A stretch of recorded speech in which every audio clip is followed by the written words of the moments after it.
Wherever there's an episodic series, you can bet two men will talk to you. AJ Talon and Owen Finch give their thoughts on Owen and AJ Talks.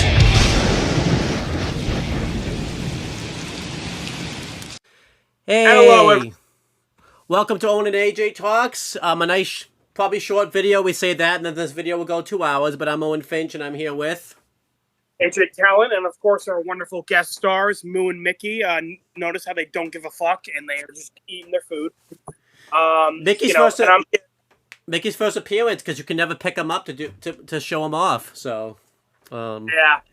But I'm here with my good old commemorative Admiral Zhao cup. It says I chased Talbot's on it. You know, good old Zhao. He's not in these episodes, but he's here in spirit. Why do you have a cup that says I chase toddlers anyways? I think I took it from my dad's, who took it from his girlfriend's, who took it from her daughter, who has kids. Okay. So there you go. Yeah, but that's how appropriate. Hang ends up stealing in one of these episodes. You know, I looped it back around. He does. Actually, I think technically 2 of these episodes, actually, because one of them he stole and hey, at least he... Yeah, he's... Aang, you little fucking thief. Yeah. You know, Aang, I feel like a Buddhist, punch me in my cheek bullshit. None of that? All right. None of that, Punch me in my cheek is the fucking, Christians, but whatever. I think, I know Sokka commits a lot of war crimes. He hasn't even done any of that yet. Are these war... Once we get to the Northern Air Temple... Oh man, that's when the war crimes really start. Yeah, that's when. But I think we'll talk about it. But I think one of the things might be a war crime because Aang steals the map to the father's map. That might be a war crime right there. So it might honestly be he's intercepting intelligence from his own side. That the Southern Water Tribe could probably fucking try him for war crimes for that. Probably, yeah. But yeah, let's talk about these episodes. I feel like the video is going to be like this because these episodes, more so the fortune teller than Battle of the Water Tribe, really aren't much. It was right after, Blue Spirit and the Storm. So obviously we just got 2 big episodes of Avatar. So obviously they probably wanted to calm things down a little bit. But we're just going to kind of get this right out of the way. AJ and I talk about this a lot off camera. We probably talked about it on camera too. But, and we're probably going to do a video on it once we finish book 1. But, obviously a big critique we have of book 1 of Avatar is we didn't really get to spend enough time with the North Pole. They built up all this time of them going to the North Pole. And they did some nice, fun one-off adventures. But, they always would say in these adventures, our goal right now is to get Aang to the North Pole.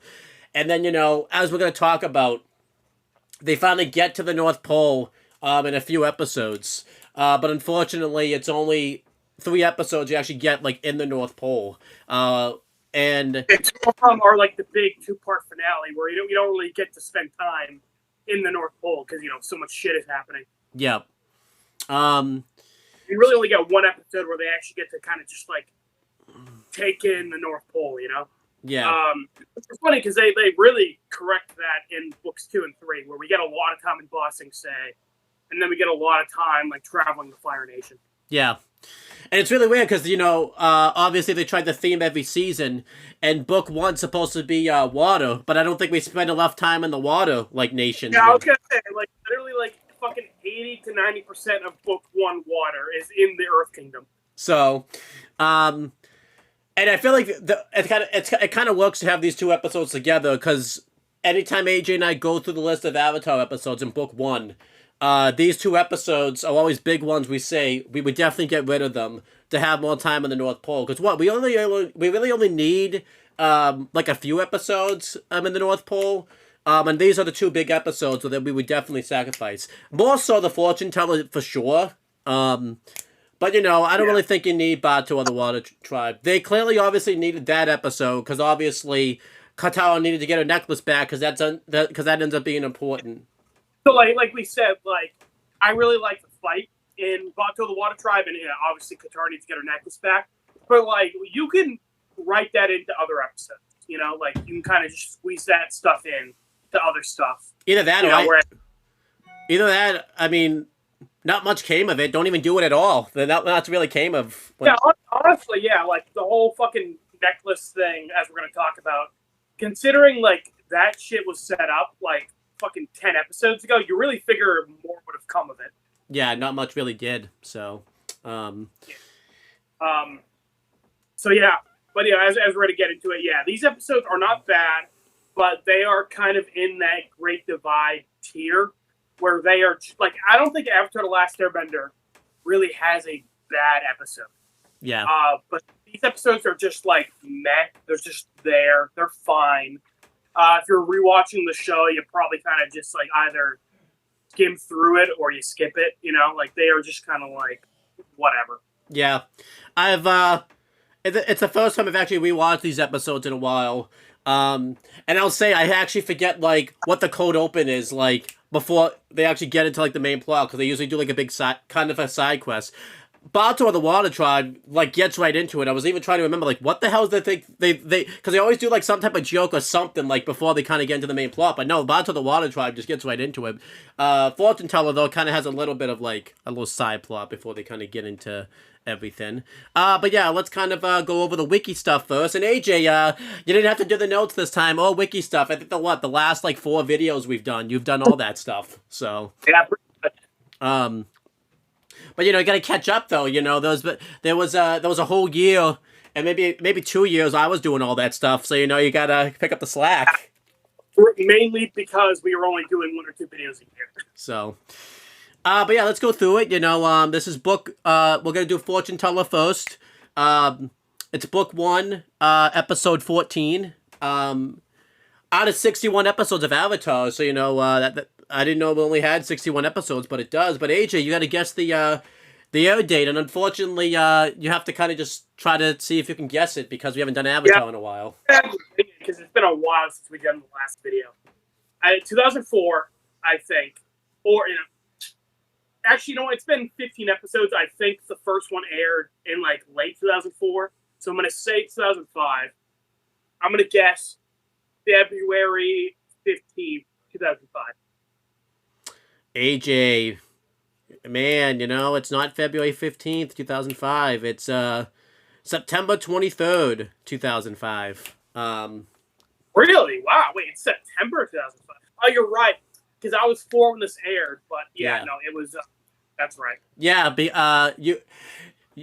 you felt you because I tried this. I was in 3rd grade when this episode came out, so you know, that's kind of how it works. You felt the reverse thing, because I don't know if you remember, like, I think it's The Great Divide I thought aired when I was in 3rd grade, but then it wasn't. I think I just saw it for the first time probably around that time. So, but yeah, we'll go through who wrote it and stuff. It was written by John O'Brien and Aaron Hiaz. Obviously, we've talked about them before. One of them wrote the Storm episode, and the other one wrote a lot of the early book 1 episodes. And, you know, it was also directed by Dave Finoli. We talked about him before. He wrote the Blue Spirit episode and did some directing. Oh, and you know, I mainly know him because he's heavily involved in Star Wars: The Clone Wars. There you go. The animation company that did this was the GM Animation, and that is kind of it. We have a I'll say this now. We have a guest voice actress. I think it's Jessie Flower who plays Min, and this ends up being important because she ends up being Toph's voice actress later on and everything like that. So, you know, kind of cool that happened early. I know that actually. Yeah, so that's kind of cool that happened. You know, here and everything like that. So, yeah, I love her voice, and I've seen a little bit of stuff from her nowadays because she was a kid when she did this, much like Aang's actor. But you know, even as an adult, she's a big fan of, like, you know, she's very proud of her role as Toph. And I haven't actually seen it, but the Team Avatar movie that got leaked a little while ago, I know that they didn't bring back any of the original voice actors, which kind of sucks.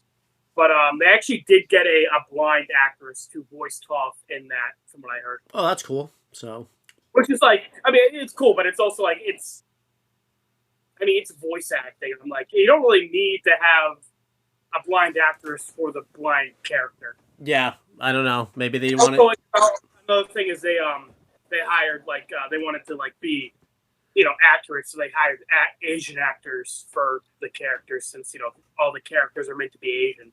And I'm like, for like a live action show, I think that would be good. But like again, for voice acting, yeah, you don't really need that. So I'm gonna say, I don't know if you know this, but fucking Volby and Jimmy Neutron is voiced by a black character.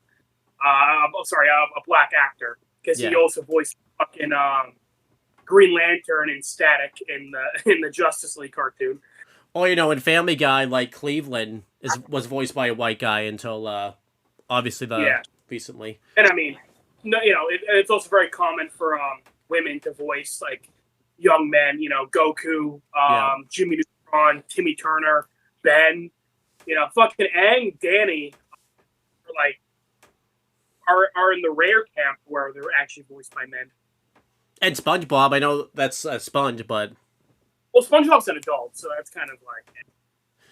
Yeah, but he's voiced by a guy, so it's like Yeah, I'm just saying for like young boys, it's pretty common for women to voice them. Yeah, so, but yeah, it's kind of that is interesting that they're putting in a lot of they're actually going to try to stick by and actually put in actual Asian culture and actual blind characters. But yeah, it is weird because it's voice acting, so it doesn't really matter if you do any of that stuff because no one really know anyways, type of thing. So, but whatever. Yeah, that was kind of off topic. I just wanted to, because the leaking was a pretty big thing that happened with Avatar pretty recently. That was something I wanted to bring up since you mentioned this is Toph actress's first time in Avatar, which I didn't know actually. But yeah, let's go through the episodes. Obviously, we're going to start with the fortune teller. The episode starts. Team Avatar, is camped out. They usually are at the beginning of an episode. That tends to be how it starts. Yeah. And, there's a fish that just, is jumping out, in and out of the water and everything like that. And Sokka obviously gets upset about this and obviously knows that the fish has taunted him. And I kind of like this. They do a really good shot because I don't think the fish actually was taunted Sokka, but they do a good shot where it looked like the fish was taunting Sokka, which was pretty funny. And Sokka obviously goes to he grabs a stick and it was supposed to be his fishing pole, but Aang took off the line of the fishing pole to make a necklace for Katara. But I like this because obviously Sokka's like what the hell type of thing, and obviously Aang shows hey, I made a necklace for Katara, and obviously he did this because Aang feels bad about the fact that Katara lost her necklace all that time ago, which hasn't really been brought up until these episodes for some reason. Well, Zuko. They said that Zuko had it because he tried to bribe her with it. But again, it hasn't been brought up in a while. That was a few episodes. Yeah, it is weird that it's brought up here briefly and then it kind of becomes a big thing next episode. Yeah, obviously, this was pretty nice for Aang to do. He's kind of doing this a little bit because obviously he has a crush on Katara. So he gives her the necklace. Cause Sokka starts to get upset, he actually makes a funny joke where, that Aang can, go into the jewelry making business, and, it's just kind of funny because obviously, if you play the quote-unquote new Nicktoons game, Sokka goes into the potion making, business in that game, so. And, I mentioned to Owen that, if you're playing as Katara, she'll, ask him, hey, how come, why don't you, come help us with, the dungeons and stuff? Fighting monsters, and Sokka's nah, I'm just gonna keep making my potions. Yeah, but so Sokka goes and attacks the fish. I like that he took his knife out to attack the fish too, and everything like that. Wow, this is about to get graphic and everything like that type of thing. You see in the background the scream is fucking red with the fish guts, and Sokka's swinging it around.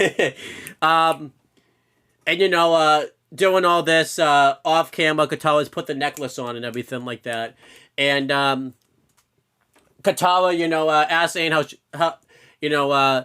how she looks. And we get kind of the same moment we got like in the most recent Dragon Ball episodes, where obviously because Aang has a crush on Katara, minus obviously the adult joke of Aang getting a boner or anything like that. That doesn't happen. But you never know. Katara's like, hey, Aang, your glider is sticking up a little bit, Yeah, But yeah, they obviously they do this really cool wide shot where all the colors are really pink, showing hinting love, and Katara's posing with the necklace and everything like that.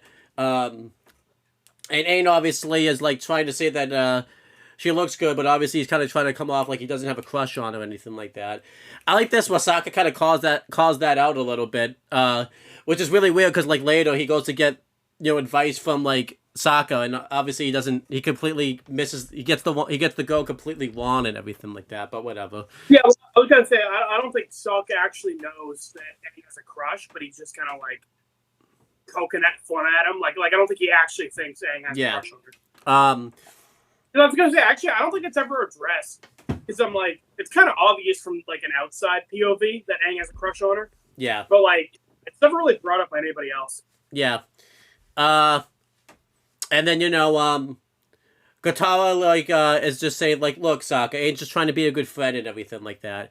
And during all this, Sokka loses. I like that Aang kind of gets like a little upset because Katara's like, oh, Aang's just like a sweet little guy, like Momo. You know? Because I like that because if you remember in the Embodiment Players, they do that same joke where the actors, it's a scene where Aang kisses Katara.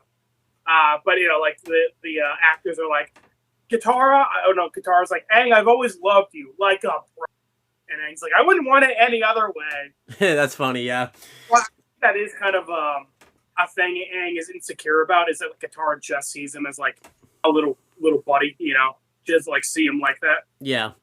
But yeah, all this was fine, obviously you get kind of the vibe this episode's going to be a lot about Aang and Katara's relationship because of this, and all of like the previously on Avatar stuff was like related to like their and like Aang having a crush on Katara, so you get kind of the vibe this episode's going to be basically about that. Yeah, like I think I would have liked that more because I don't dislike it, but I will say it is kind of like not really focused on a whole lot. Yeah, for sure. Like throughout the show, like it's just kind of little moments here and there sprinkled throughout. Yeah, I would have liked that. If they focused on it more. And then obviously, after this, they hear screaming going on in the distance. So they went over to see what that's about, and they see this old guy, this old traveler, is being attacked kind of by a platypus bear. And I think this is like one of the first times in a while, might be the first time on the show, but like where we've seen like an outworldly like creature, because that's been kind of a weird critique we've had about book one. Avatar always hypes up that we see like a lot of outworldly like creatures and everything like that, but we haven't really gotten that so far in book one. But these next two episodes, they are definitely more consistent within book 2 and 3. That like all the animals are like hybrids or like mythical. But yeah, like for the first half of book 1, it like wasn't. Yeah. So they kind of changed their mind on that like halfway through for some reason. And a random episode of all places too. So, but yeah, so this guy's being attacked by a platypus bear. Half platypus, half bear. I would like to think that was an animation there, though. Like they didn't know if they wanted to allow a platypus or a bear, so like they were just like, fuck it, let's just do both. So, yeah. Hey, that's not the funniest animation error we've seen, but it is an animation error. So, yeah, well, it is theoretically an animation error. Yeah, so the funniest one is still Kita's dad laughing about the fact that bug as fuck as his son was like. Probably the best scene in Kiss Kiss that we've ever seen. It doesn't have much competition, but yeah, I agree, easily the best. Probably the laughest we heard during the Kiss Kiss video. Yeah, honestly, yeah, that one was it was pretty great. Yeah, that's supposed to be a punishment for my birthday, by the way, too, and we had a great time doing that. So, and then we we had the best fucking scene in the history of cinema. And I was able to make that thumbnail and everything like that too. So, so proud of that one. Yeah. But yeah, so yeah, this guy obviously like really isn't being attacked, but he's obviously in danger. But this guy really is like chill about it. He's like ducking and dodging and everything like that. And Team Avatar is trying to give him advice. They're obviously trying to do the typical things that you would do if you were in a bear attack. To tire him out, play dead, all that type of stuff. It'd be funny if that didn't work, like, because the platypus part, like, overrides that. It's like, no, I know what you're fucking doing here, type of thing. So, I would love, like, a sea bear thing of, like, make a circle. Yeah, because I think that was the same time that episode of SpongeBob came out, I think. Yeah, and it's funny because, it's a platypus bear, so it is technically a sea bear. That's right. Oh, this guy would really be fucked then, because don't forget because then that rhino thing will show up and everything like that. Remember that? Yeah. So. Well, I love that guy's getting his, like, Sokka starts getting his ass kicked, and Aang is like, that was an oval, it has to be a circle. Yeah, that'd be funny. No, it'd be... 100% be Squidward. Yeah. Oh, I would love it if, like, after they leave this guy, like, off camera, the fucking rhino shows up and attacks this guy afterwards and everything like that. That'd be... But no, this guy's like, all right, it's fine, everything's under control. Hey, AJ, if I'm being balled by a bear or anything like that, and, if you're going to save me, I'm just going to be like, hey, AJ, everything's fine, everything's under control, man, everything's all good, so. It's all good, yeah. Do you think Ben was saying that when the Yellow Jackets cast was torturing him? He's like, everything's fine, everything's all good, Yeah, and Ben was fine because he made a circle. He was like, the Yellow Jackets can't enter my circle, it's okay. Yeah, that's true. But yeah, so, it reminds me of that joke they did in Family Guy where, like, it was, like, security guards where, I think Stewie broke into, like, Carter's, like, fin, and then, like, the security was like, what the hell's going on down there? And then Stewie was just like, everything's fine, all good, and then we're like, everything's alright, and then the guys were just like, okay, and then, like, Carter later called for security, and then the security guards, instead of, like, going over, was just like, everything's fine, and then Carter's like, no, everything's not fine, get your ass in here. Like, that was...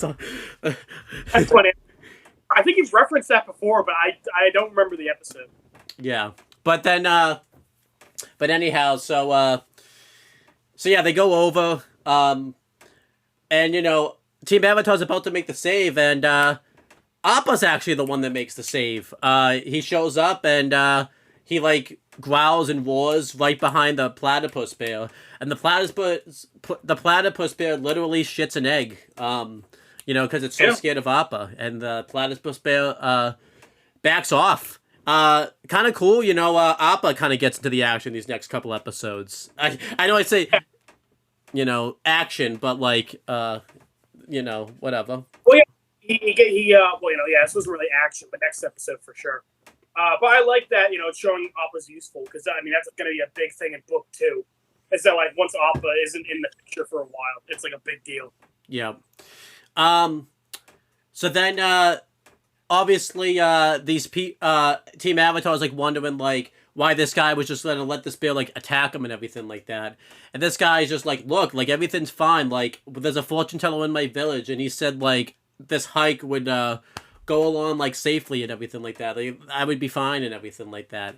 I would have loved it, though, if this guy, like, had, like, the shittiest time doing this hike and, like, got stung by bees and, like, I don't know, like, drank poisonous water and, like, got his leg cut off, like, tripped on something, and then he's just like, nope, I'm gonna be fine. The Wu says I'm gonna be fine, type of thing. He fucking stumbles into, like, the Evil Dead woods.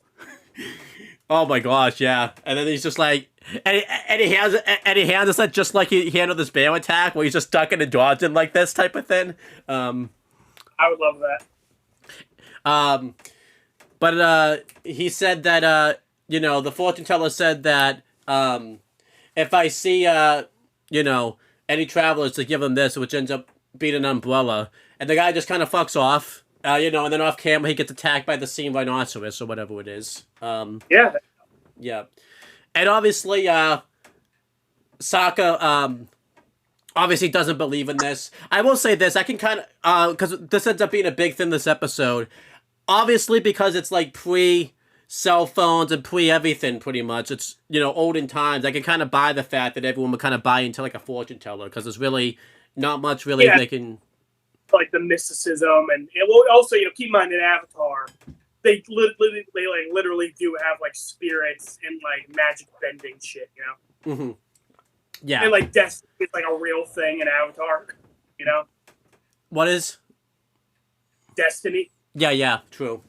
But I could buy it. I feel like too, like the fortune teller trope in like kid shows and stuff is kind of dead though, because like now that they have cell phones and everything like that now, and like more technology stuff, they don't really have a need to like do a fortune teller stuff thing anymore. Like everyone kind of doesn't really buy in. That ends up being, honestly, I think like all the ChatGPT and all that type of stuff, like kind of took that over. That kind of took that over now. Like, we need a fucking magic ChatGPT episode. Yeah, because you don't really see like anyone really kind of do like a fortune teller episode nowadays in kid shows and stuff anymore. It's all kind of, I feel like that's kind of. Yeah, well, I mean, like, I don't think they're that common in the first place.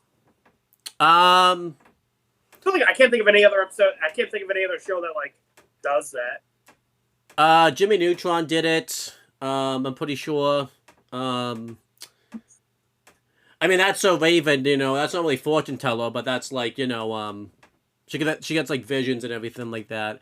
Right. And, yeah, that's like the big premise of the show. But they do like a few like fortune teller episodes there.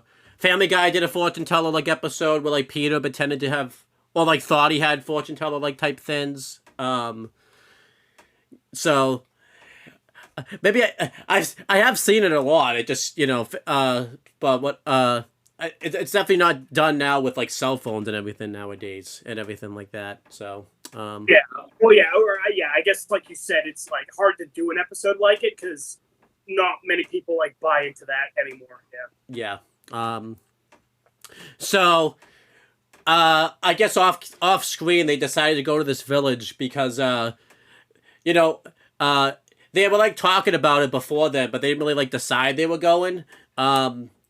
And then doing this, Sokka tried to take the platypus's bear like egg, and he was gonna have that for dinner, but obviously he ends up I think when it rains it like scares Sokka, and it causes the egg to land on him and it cracks over his head and everything like that.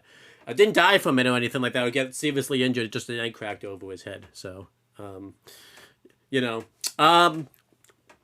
and again, I think like off camera, they like fully decided they would go. They decided to walk to it for some reason. They didn't take Appa there. I guess because it was raining too hard, maybe. But like it's kind of weird. They didn't.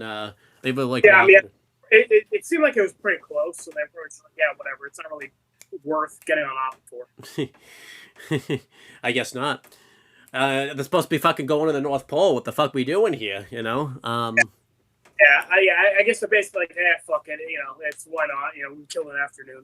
Because I was gonna say this episode, I'm pretty sure they're only in this town for what, like the day. Yeah, pretty much. But it's like weird. They're kind of treating it like they're in town for like at least a couple days. But like the way it goes, it seems to be like only one day. Yeah. But yeah, Sokka obviously doesn't give in to this, fortune teller stuff. He's kind of saying how BS it is. Katala's kind of fully buying into it. Ain's kind of 50-50. Like, he's not really arguing against it, but he's not like, he's obviously not on Sokka's side, but he's not like, he's kind of saying like it could be a possibility type of thing. And then, Sokka tries to like be an ass and be like, I predict it's going to keep raining. Because I do like this, because obviously this is where all the time comes in. Because Sokka mentions like, the clouds were like gray and everything like that, so it already looked like it was gonna rain. But I like this, like when Sokka tries to do the fortune teller thing, like it just stopped raining and everything like that. So, it reminds me of that SpongeBob episode, obviously, where they went and stole Sandy's fur, and they were all ready for like the the greatest winter of their lives and all that type of stuff, and like it became spring like right away. Yeah, bring it on, and then immediately springtime. And then so that's basically it. Not much really happens in the beginning. All this stuff is relatively fine. It was kind of just to set up them going to see the fortune teller.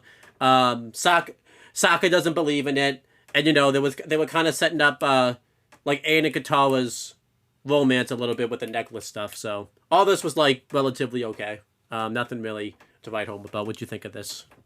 Yeah, it was just fine. Just kind of a standard setup. Like we said, it's kind of a trope at this point that like every episode starts off with like the gang are just like camping, and then some bullshit happens and they get roped into it. Mm-hmm. But yeah, it is a little weird because like that, like they're just like, oh fuck it, we'll just go kill time to like go check out that fortune teller. Kill time. Like Kill time. They don't have. Yeah, I know, right? It's like, hey, remember, like Sogan's Comet's coming in a couple months. I mean, but again, I guess they only spend like the day here, so it's like fuck it, I guess. But so you just said kill time. This is time they don't have, So. Yeah, exactly. So yeah, they end up in this village, and I looked it up. It's called like Kapu Village. Is like a name for it. They never say that in the episode. I'm guessing that's like like extra books or like whatever end up giving it a name, which is pretty common. Like Dragon Ball, we talked about like that one village is like Mushroom City or whatever, but they don't actually say that. In the episode. That's a pretty common thing with shows. Is like they'll just call it like a village or like the town, and they never actually give it a fucking name. Yeah. The next Ben 10 episode we're gonna talk about that's just like a random city, but I think the Ben 10 extras mention it's like in Louisiana. Okay. And were they before that? Say that in the episode. Yeah. And were they before Louisiana? Because I remember you said the map and fucking Ben 10's all over the fucking place. Oh, the Alliance. That they actually did say that in the episode. It was in Albuquerque, New Mexico. Okay. Sure. Why not? So. Yeah. Remember, because I kept making Breaking Bad jokes? Yeah. Fucking those rocks hit Walter on his way home from work. Fucking Baby Blue starts playing. Yep. Or when they're in that hospital, you see Walt and Jesse just like in the waiting room talking about the bomb. Yeah. Because But anyway, they get to the village, and it's a pretty standard village. It's a little different from the others, but like I guess that is one thing with Avatar is I wish they made each town a little more distinct from the others. Yeah, for sure. Because like we said with Dragon Ball, they did a pretty decent job making like the little towns like have their own little personality to them. Yeah, I feel like the best towns. Same with what? Same with Ben. Like it seems like each of the locations are pretty distinct from each other. Yeah. Avatar hasn't really. This town really didn't stand out from anything like that. Omashu's obviously cool. That's more of a city, but and then obviously they seem to make like the bigger locations like more interesting. Like obviously Omashu, Bossing City, Marble, the Air Temples. Like they make the bigger locations pretty unique, but like these like little bum ass villages that they come across, like it would have been nice if they did a little bit more to make them stand out. Yeah. I mean the village they went to in the prison, that was a pretty I thought that one was pretty distinct. Yeah, it was like a little mining town. I'm like, okay, that's cool. It's a little something. And like the Jet episode, like the village was like nothing, but like at least it was like by like a cool forest and it had that big tree fort. Yeah. Like that was. But yeah, again, this is just kind of like bum ass village number 85 at this point. Hey, at least no one here is burning down any forests or anything like that. At least that wasn't doing any of that. I would love it if that like one guy is here. He was about to, but then it started raining. He's like, oh man. Maybe he's the reason the volcano was almost going to erupt. Yeah, I would love it if he fucking like threw a cigarette into the volcano and fucking reactivated. But they get to this village and they're they want to check out the fortune teller. So they head inside. And by the way, this lady's like free, by the way. Like I'm like, damn, because like everyone is like talking about everyone's sucking this old lady's dick. Everyone's like, oh man, this fortune teller is like the best. And I'm like, everybody in the area goes to her for everything. And I'm like, damn, you figured she'd be like, really raking in the money for this, but now she just like does it for free, I guess. Yeah, I guess it's just doing her free time. I would have been charged, especially too. Think of how much money she could have just made from a Katara alone, as we're going to talk about later in this episode. Exactly. yeah, I would say there was a cool background guy that like I don't know why he wasn't more of a focus in this episode. It was like he's like there in the entrance. He's like he honestly looks like he could have been like a Dragon Ball character or something like that. He's like this cool guy. He has like this white hair and everything like that. He looks like he's like some type of like ninja or something like that. Like why did we get more focus on this guy? This guy seemed cool. Love about him. But yeah, they go inside. It's a nice little lobby. They sit down, and they're greeted by the fortune teller's assistant, Meng. And much like when Aang saw Katara, she gets like all the rosy vision around Aang. But, it's very funny because before they had Katara like posing cutely and like looking attractive, but like Aang, he's just like sitting there like fucking sticking his finger in his ear. Yeah, like they're not even trying to look attracted to her, but they just put like the rosy filter on him, which I thought was funny. And I think a big reason why Meng like is attracted to him is because another assistant mentions somebody else getting the fortune mentions that like the fortune teller predicted Meng, her future husband, has like big ears, and like the first thing Meng says to Aang is like, "Oh wow, you got some pretty big ears there." Yeah, which I thought was interesting. I guess because I always thought that was weird. She had a crush on Aang type of thing, but like I guess that makes sense. So, I would have loved it if like every person that had big ears has been coming here, and then like she just hits on that guy and all that type of stuff, type of thing. But I do like how Sokka's also poking, because Aang like doesn't take that as a compliment. He's like insulted. Well, he's not insulted, but he's just like, thanks. And Sokka's like, oh, don't be modest. They're huge. Yeah. I wouldn't take that as a compliment. Like, Aang starts like rubbing his ears a little bit, like he's getting self-conscious. Yeah. I wouldn't take that as a compliment either if someone said I had big ears like that. So, but I do like that it just show that little scene right there, like, because obviously you're going to find out this town becomes very reliant on her, like, predictions and everything like that. That was like a little detail to kind of show that was the case. Like, just because she saw Aang come in with big ears and everything like that. She thought that was gonna be like a future husband and all that type of stuff. Yeah. Yeah. And then so the fortune teller is gonna give them all their fortunes, of course.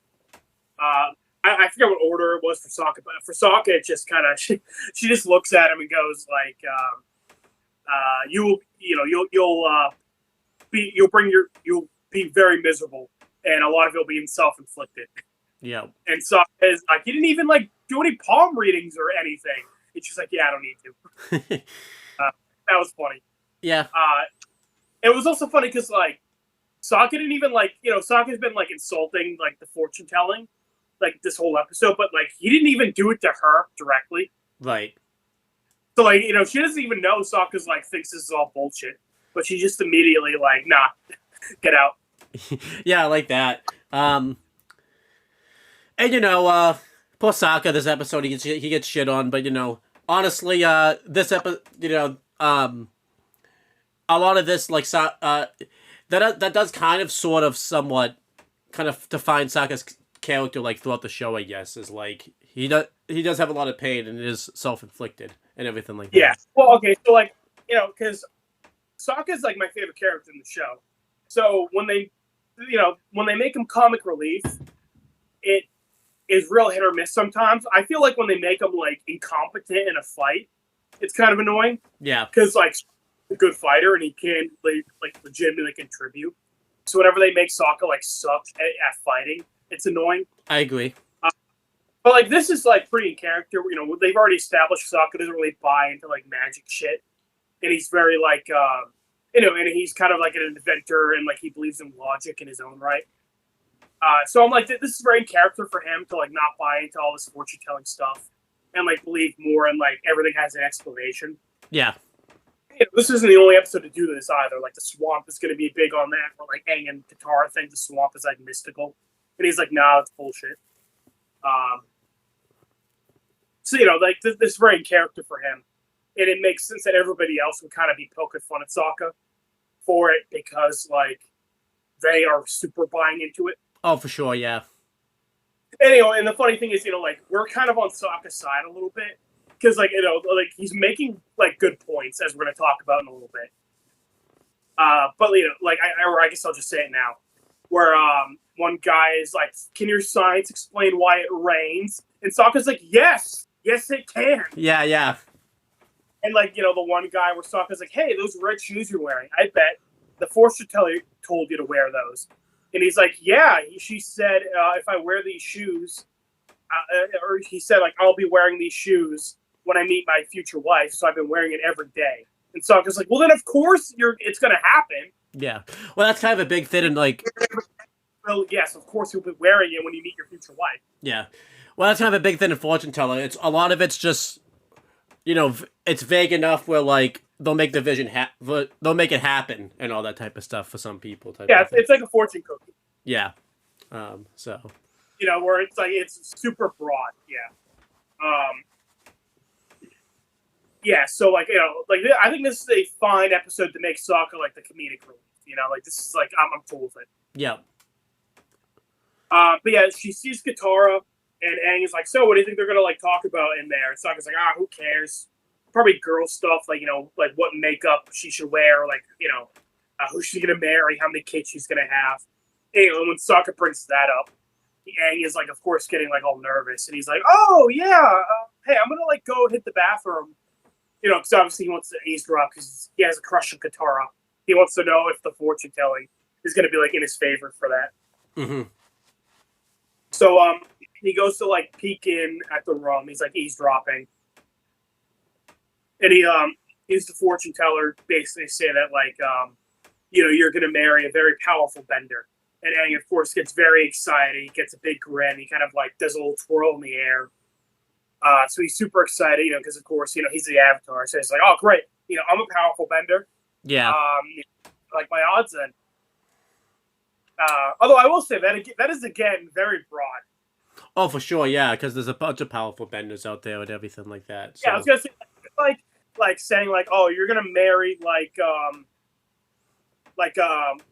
good painter," and then it's like Leonardo da Vinci. Yeah.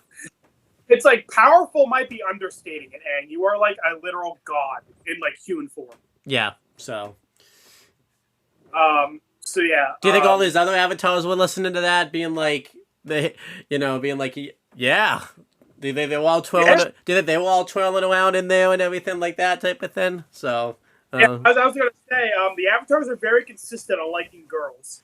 So they're all excited about that. Oh yeah, so I guess every one of them would like girls. There's not gonna be one that likes guys. So. Yeah, because Owen already knows this, but Korra and Kyoshi. They definitely bat for the same team. Yep. Or at least. Yeah, because all the same person. Yeah, exactly.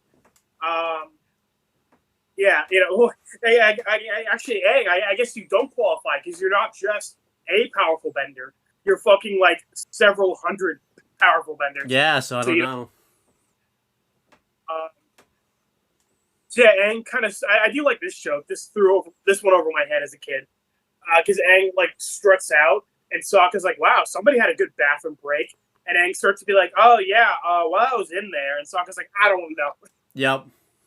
I think the joke being that Aang's like jerking off. Probably, yeah. Because like he's all happy and proud of himself after walking out of the bathroom. Yeah. It sucks. All right, man. You do you. But yeah, the fortune teller comes out, and Aang goes in next. And for the fortune telling, she like is throwing little like chicken bones into the fire, and I love this joke because they really fucking buy into it because she throws like the bone in, and it starts to like crackle, and the thing is like depending on like the cracks in the bone from the fire, she can like predict the future. But like the fire like explodes and it erupts, and it's like a huge fire, and she mentions she's never seen this before. And this was like the cut to commercial. Yeah. So you think like, oh man, she saw this like big like life-changing thing, and she kind of did. But it's like she sees like, oh my god, like Aang, you're gonna be in this like epic clash for good versus evil with like the fate of the world in the balance. Aang is like, yeah, I already know all that. Which I like that, because they got told all that already and all that type of stuff. Yeah, Aang already knows like he's the Avatar, and I gotta fight the Fire Lord for like the family. So like, I do love this. Where like, because she doesn't know he's the Avatar, so she's like, oh my god, she is seeing like some crazy shit, and Aang she's basically seeing Sozin's comet. She's seeing like the series finale, and Aang is like, yeah, I already know all that. I know, yeah. That would have saved Aang a lot of trouble if he actually like took interest in all that type of stuff, because that ends up being a very important battle. Like he finds out he can take Benden away and all that type of stuff. So, this reminds. So I don't know if you've seen Gravity Falls. It was a Disney Channel cartoon. Yeah, I've seen that. Yeah, like the end of the first episode is like their great uncle. Like he opens up like a secret door behind the vending machine. Mm-hmm. Obviously, like he's got like a secret in like his basement, and like. For the whole rest of the season, it's not addressed. And then, like, right before the finale, they go into, like, his mind. And then, like, Zeus, like, opens up this, like, one of his memories. And it's him, like, opening up the vending machine. And he's like, if only people knew the truth. That secretly, behind this vending machine, I have it. And Zeus is like, boring. And he just, like, shuts it. That's funny. Kind of reminds me of that. Where the fortune teller's like, oh, my God. I'm seeing, like, this fight between you and the Fire Lord. What happens is Aang's like, I don't really care. Yeah. Hey, if the last Airbender movie wasn't shit, we would have seen like 2 more of those, and we really wouldn't have cared. So, yeah. But Aang's like, all right, so hey, can you like tell me like who I'm gonna marry? And Fortune Teller is like so confused. She's like, oh, you want to know about like love? Yeah. And he's like, yeah. Because again, like. Aang already knows he's the Avatar when he's got to fight the Fire Lord, so like this isn't anything new. Yeah. Like fucking 10 people have already told him about his destiny. For sure, yeah. Yeah. Oh, funny. They do this in Ben 10, where they meet like a time traveler called Professor Paradox, and he's like, "Oh yeah, hey, Ben, I remember on several occasions me and you were pretty instrumental," and he's like, never mind.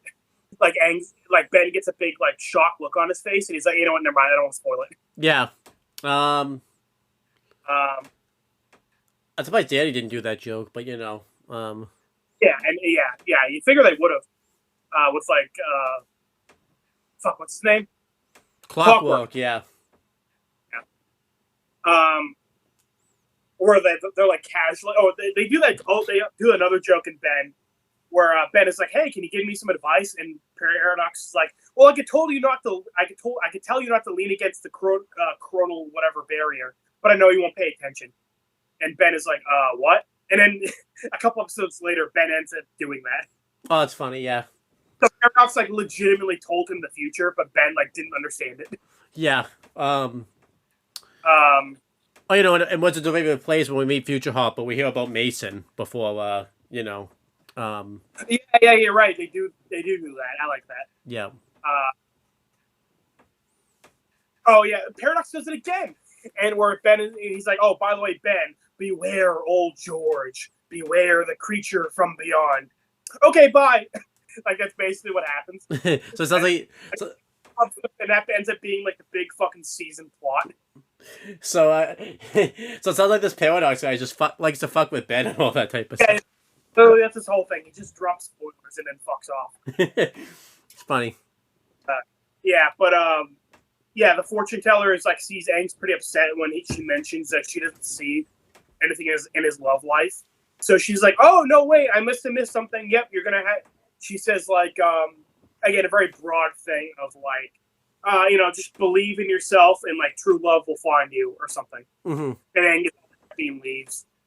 I do like this because obviously, it's just like, Aang's just a kid. So she's like, I don't want to like crush his hopes. So like, I'll tell him, you'll be fine. Just believe in yourself and you'll find love. Yeah, I will say that is one thing I do like about this episode. Like, this is a little bit of the trope of the fortune teller thing, but I like that the fortune teller's not like a scam artist or anything like that, because that's typically the trope they take. I like that the fortune teller's actually like genuine, but and like wants to like kind of give people good fortunes. Yeah, but obviously a lot of it's broad stuff and all that type of stuff. So, but like I mean, we kind of see that like she is kind of like legit. Like again, she basically saw the series finale. Yeah. So we did see that she is like kind of legit. Yeah, so that's good. But yeah, Obviously, we do know from the later in the show that like Aang's love life does work out, and she didn't actually see it. So we see basically like she's legit, but she doesn't like. She's not like literally like omniscient. Right. Yeah. But yeah, all of this was relatively fine. All the fortune stuff was fine. Again, this is probably the most focus we've gotten on Anne and Katara's relationships and all that type of stuff. Trying to build that up. Sokka was pretty funny here. I like that he still kind of doesn't believe in any of this stuff. So afterwards, they all kind of leave. Katara has fully bought into Aunt Rue's predictions and all that type of stuff. So obviously, Anne's kind of asking like what fortune like she got and everything like that. And obviously Katara's kind of being like a little vague and all that type of stuff. And Ain's also being a little vague also and everything like that. And Sokka just isn't buying into any of this stuff. And they kind of notice the townsfolks like in a group getting ready for someone to come speak or something like that. And Sokka's asked like what the hell's going on, and we find out I guess they do this like every day where Aunt Rue's gonna come out and like read the fortunes by reading the clouds and everything like that. And they do a funny joke here where Aang mentions like he sees like a bunny, and like one of the guys is like, yeah, that's a bad fortune. You don't want to see like a bunny up there and all that type of stuff. He fucking saw monster parrot. Yeah, up there making all the all those what was it, like the candy or whatever he was making? Yeah. Or like marshmallows or mochi or whatever it is. Oh, yeah, you know what? At least we know UA's gonna have company. Yeah, that's good. Do you think she's making the marshmallows? Robot from Jimmy Neutron. Yeah. So is are they is she helping them making these marshmallows or anything like that, or? Nah, she's like the manager. She's like, all right, guys, get to work. Well, she is a moon spirit, so that makes sense. So yeah, again, she's like she's our manager. She sends her paychecks. Wait, would she be a moon spirit though? Because doesn't she give that up when she like puts the spirit like back into like the fish or whatever? No. She was a human with like the moon spirit's like energy in her, and then like she becomes the moon spirit. Oh, okay. So. Because I'm pretty sure like the fish died, and then she just like put her soul in the fish. Anyway, that whole thing is weird. We're gonna have to. That's gonna be a whole thing when we get to that episode. Yeah. But anyhow, I like this where like one of I think it's Men that the character that has a crush on Aang like mentions she's like some type of thing that shows love, and Ain's just kind of like whatever. I like this, like Ain's kind of brushing her off, but obviously he's not doing it like rudely. Like obviously he doesn't know like she has a crush on him and all that type of stuff. So he, it's kind of weird. He's the Katara in that like situation, but he doesn't even like realize it because he's and then he tries to say the same thing to Katara, like, oh, it looks like this, but Katara's obviously not paying attention like either. So I think it was supposed to show like a contrast, like Ain's acting like Katara, like in that situation and all that type. They should have made it a circle. Mang likes Aang, Aang likes Katara, Katara likes Mang. Yeah, you mean Aunt Wu? Because that's who Katara seems to be interested in. So. Yeah, Aunt Wu, and then Aunt Wu likes Mang, I guess. Man, that'd be a little creepy. I was gonna say you could put her on a list, but it's old times. There's no list back then. It's all fair game at the time. That's what fucking Zhao tells himself at that. It's like, hey, it's ancient times. It's okay. Yeah. Okay? I was actually gonna make that joke later, but you saved because that ends up being a big thing the next episode. But you might have already did it for me. So. But no, so then, Aunt Wu comes up to read the clouds, and, she's kind of mentioning all this stuff. A big thing she mentions is, because I think they tell us this before this, but, back in the, for some reason they decided to build a town near a volcano for some reason. I don't know why, but they did. It's not my choice, but, Yeah, people do that in real life. Why? I don't know. I mean, you said that you just went to Antigua where they just went and did that. Yeah, the Montserrat, and that shit erupted like 30 years ago and like destroyed half the island, but people still live there. So yeah, not a choice I would make, but you know, it's a choice that's made. So you know, I'm pretty sure SpongeBob or something did a joke about that one time. Where like, no, Fairly Odd Parents did this joke. Where like they went back to like the past, and like there was a volcano erupted, and I think it was Cosmo, Wanda, or Timmy or something like mentioned like, why the hell did we build a town right next to a volcano? Like they literally made that joke, which is funny. Yeah, that is certainly a choice. But like one of the villagers mentioned like to check if like the volcano was gonna was gonna erupt, not interrupt. Well, it does that too. It interrupts life. So it does that too. So, but by the way, I've been messing up that word all day. Like when I went to, because I fixed it in the notes, I almost wrote explode in the notes. So you know, it does some book. You know. Yeah, well, exploding. Oh, good. All English words. The only one that doesn't have a connection is interrupt. I had to really make that a connection somehow. So Okay. Oops, I would love that. someone's just in the mid. Hey, it does do that in this. It does do that later in this episode while someone's talking. So it does interrupt. So Yeah. Wait. Aang was gonna go get a flower for Katara, and it interrupted that. So yeah, but yeah. So they mentioned that like they would go check like the volcano, make sure it's not going to erupt. They would like send a crew up there to go do that. But because Aunt Lou moved into the village, like they said like a couple of years ago, so Aunt Lou hasn't been in the village like no, they said like 20 years ago. She's been in the village for quite a bit. Been there a long time, but like she wasn't always there. Yeah, so they said like that. Now we don't need to like do that anymore. But yeah, so she said that you know the town's not going to get destroyed. I want to make sure I make that one clear because someone makes sure to say that later on. So you know, so obviously everyone's all happy. Aang's trying to you know, kind of he actually tries to tell Katara and actually say his feelings to her, but Katara's not really like paid. Like legitimately says it. Like he actually got it out. He's like, "Hey, listen, I like you, like more than normal." Yeah, it wasn't and what she just really tuned him out. Yeah, so. Normally, like in a show like that, like you know, they would like he would like try to say it, but he gets like interrupted. He like legitimately said it, but she just like didn't pay attention. I know, poor guy. So obviously, like this gets Aang upset. You know, and Aang and Sokka kind of do the one thing. Sokka's trying to obviously he's kind of seeing that this town is like pretty much, obviously they pretty much rely their lives all on Aunt Wu's predictions and everything like that. So this is where Sokka's trying to kind of get everyone to kind of come back to reality a little bit, and say like, look. And I like this. Like Sokka's not saying like you can't like not believe in it type of thing, but he's like you can't like depend your lives on like this type of things. Like, so you're like you know, Sokka's obviously like probably not going about it the best way. But I do like the fact that like he's not saying you can't believe in all this type of stuff. You just can't depend on it and all that type of stuff, which I think is a good. Yeah, because like the guy where it's like, dude, you're really gonna wear the same shoes every day just because she said you're gonna meet your wife, and he tries to basically say like of course you're gonna eventually meet your your wife if you wear them every day. Yeah. One of the guys said he's like not gonna shower. One of the guys hasn't showered for a while. I forget why. Aunt Wu predicted. Why did Aunt Wu predict that of all things? Like this guy wasn't gonna shower for like I think the rest of his life. Yeah. That Sokka's basically trying to be like, you guys are like being ridiculous. Like you're going too far with it. Yeah. Doing all this, Katara starts to do the same thing. She goes to like another session.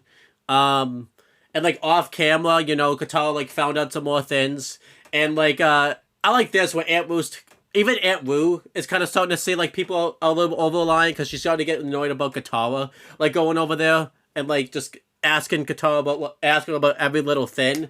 And at one point, Aunt Wu gets like really annoyed, and I think Katara's like, "What the hell what should I have for like, you know, what should I have like what type of food?" And she's like, "One or the other." And Aunt Wu just answers really quickly just to get her to like leave. And I like this, the food that like Aunt Wu said like Katara doesn't even like. And I'm like Katara, why'd you put that in the options if you don't even like that like food, like, you know? Oh, I will say so because the fortune teller says like you'll pass away peacefully after like the birth of your like 4th great grandchild. That was dope. Well, I was gonna. Well, no, that's pretty peaceful, all things considered. But I'm saying like you know in Legend of Korra, Katara is like fucking like 80 or whatever, and like she doesn't even have any great grandkids at that point. Like she has like 4, like all of her grandkids are like children. Okay. I'm like, damn, if she's gonna die by the time her 4th great grandkid comes around, she's gonna be fucking around for another like 30 years. Yeah, you know. And she's like 80 in that series. I'm like, god damn. Yeah, you know. I forgot that was in the show though. I'm like, wow, I didn't expect to hear that as like one of the predictions and everything like that. I would have loved if that one was like one of the bullshit ones that Aunt Ruth threw in there. I would have loved that type of thing if that was like one of the her being. Yeah. Because that's not even a broad prediction either. That's like 4th great grandkid. Like, wow, that's not even broad. So Yeah, that. And doing all of this, Aang's obviously feeling insecure about Katara. This is kind of cool. He kind of goes to Sokka for advice, type of thing. Like that, because like Sokka and Aang have a brother relationship. Yeah, so it's kind of cool. He went to him for advice. Like literally being brothers later in life. Yeah, and Aang kind of wants some advice from Sokka about like what he should do, and this is where obviously like Aang mentions like this girl. This is where like they have like a bad communication because Sokka sees men. She's literally watching from the distance because she's stalking Aang, I guess. And Sokka mentions, yeah, I think I know who you're talking about. And obviously Sokka thinks that, Aang's talking about men. So this is kind of a funny joke because obviously Aang's like surprised that like Sokka's being like so like cool about this and like approving because obviously that's like his sister and everything like that. So Aang's obviously surprised about this. But like this, because this is like a typical thing they do. I like how they never meant like the characters never mention like what they're talking about, so they just assume they know what they're talking about. So it would have just been funny if Aang just dropped it like randomly type of thing. Then Sokka's like, oh no, that wasn't what I was talking about type of thing. So yeah, Sokka just kind of gives Aang some advice just to be like, like obviously just to chill, like he mentions that you're a nice guy, but women like it when when you try not to be overly like nice. They want you to just kind of like show that you don't like, just kind of be like casual type of thing. Don't show that you don't really care. I like that they didn't like do a lame joke with. I mean, I think they did, but they didn't do like a lame joke with Sokka after that, where like someone came up to him and then he wasn't chill type of thing. I like that they actually like had Sokka give this advice. They didn't do like a lame joke afterwards and all that type of stuff, where like he got made to look like a fool. I will say, like Aang kind of did come to the right person because my God, Sokka is the fucking the ladies' man in Avatar. Yeah, so that makes sense. And then yeah, Aang actually takes his advice.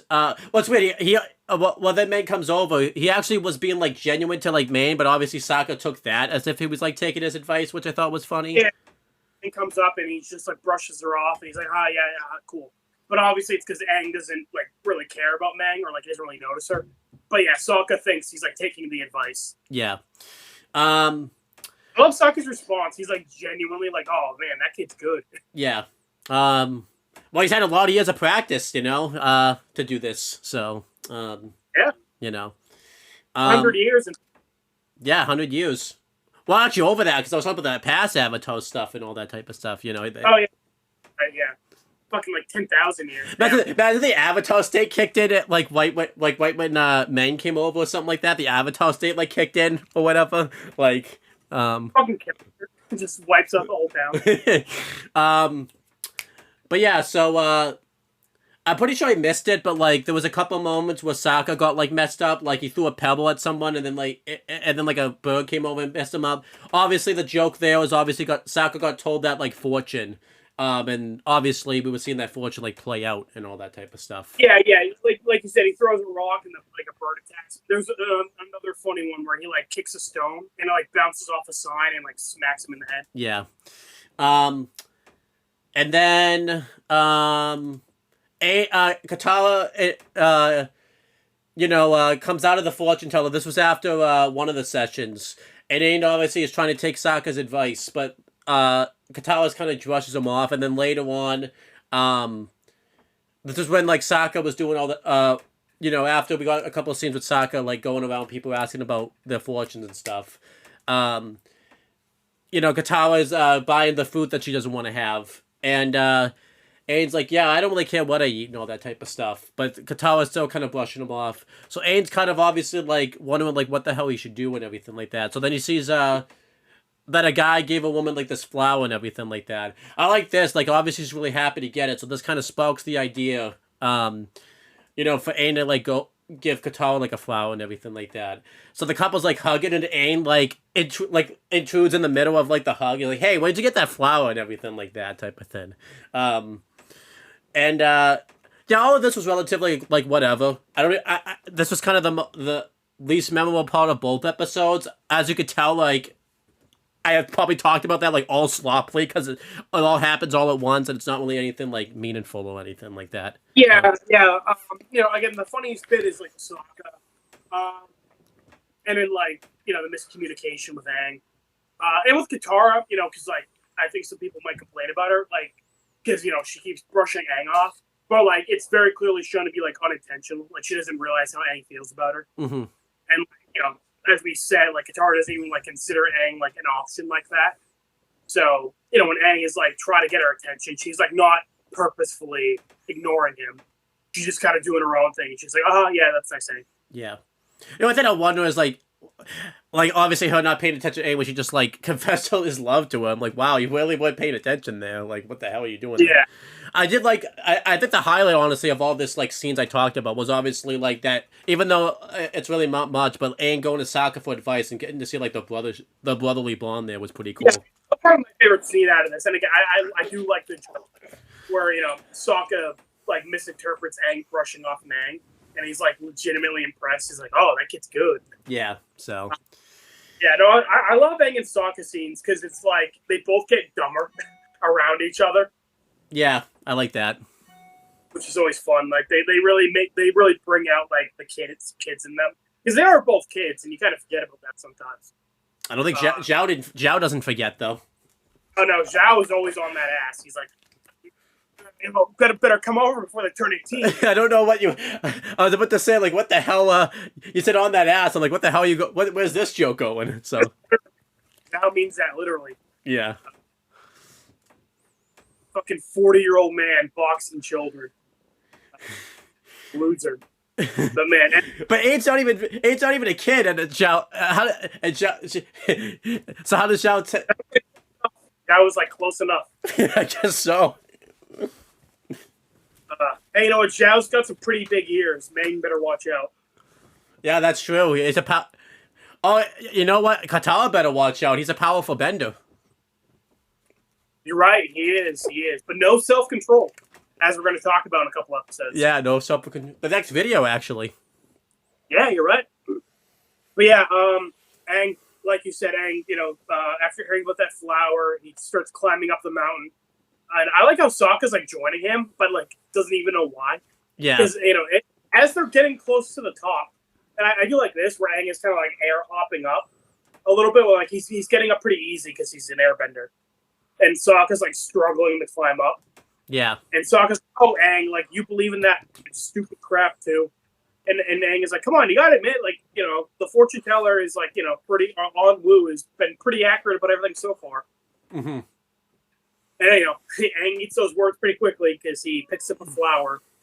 But as he's at the top of the volcano, he realizes that the volcano is just filled with active lava bubbling, and that it's like ready to burst any day now, essentially. So Aang is horrified that like that whole town is in trouble. Yeah, they don't even. So Aang and Sokka like rush down the mountain. And they like tell Katara, like, "Hey, listen, that volcano is like active. It's everyone here is in danger, and they don't even realize it." Mm-hmm. And I do like this, where it'd be like really dumb if Katara like didn't believe it because she was so into the fortune telling, because they were making a joke that like Katara's like super into the fortune telling. But I like that she's like, okay, like she believes Aang and Sokka. Well, yeah, I do like that. Like when Sokka told Katara. She didn't believe it because that made sense because Sokka's been saying that like the whole episode. It'd be kind of weird if Aang is like, no, like we saw it with our own eyes. We're telling the truth. And also and there's also like a big vibration and everything like that. So like obviously they have to believe that. So well, like nobody else believed it. And Sokka's like, listen, Onwu was wrong. You guys gotta like do something. And Katara is also like, listen, I'm into this fortune telling stuff as much as you guys, but like Aang and my brother are right. We got to do something. But everyone else is like, nah. The Avatar, come on, man. Like, who cares that you're like the bridge between the spirits? Yeah. And like that the world. Like, nah. Aunt Wu can probably kick the Fire Lord's ass any day of the week. What do you think would have happened if like the Fire Nation just decided like, fuck it, I'm gonna raid this fucking town right now? Do you think that everybody else is like, nah, it's cool. Aunt Wu can take them. Yeah. Aunt Wu's like a fucking Fire Nation spy. Yeah, that'd be funny. She's the reason the volcano's gonna implode soon because she set that up. Yeah, that'd be funny. But if it was Kyoto if it was Kyoto on the other hand, they wouldn't have a fucking issue. By the way, like, yeah, guys, we gotta go. Everybody else is like, praise you, Kyoto. Thank you, sir. Honestly, even if they went, as you're gonna talk about, even if they went and did that cloud spirit shit, if Kyoto was there, I'd be like, yeah, fuck it. They still would believe it. They wouldn't even need to evacuate. Kyoto would just pull out his fat nutsack, and that would like blow the lava coming in. Probably, yeah. Yeah. But everyone's the gang is basically like, all right, look, nobody's gonna believe us. We gotta like do something to like save the town, and then or like get everybody out of here. So they basically like, hey, Aunt Wu had that like book predicting, to like tell what the clouds are. So what if we like steal the book and like like figure out what cloud symbols would mean like the volcano is active, and then we can like use our air bending and water bending to like manipulate the clouds. And I do like that because Aang points out later on, like the clouds are basically just air and water. Yeah. It's like between the two of them, they can do it. Yeah, that makes a lot of sense. Yeah.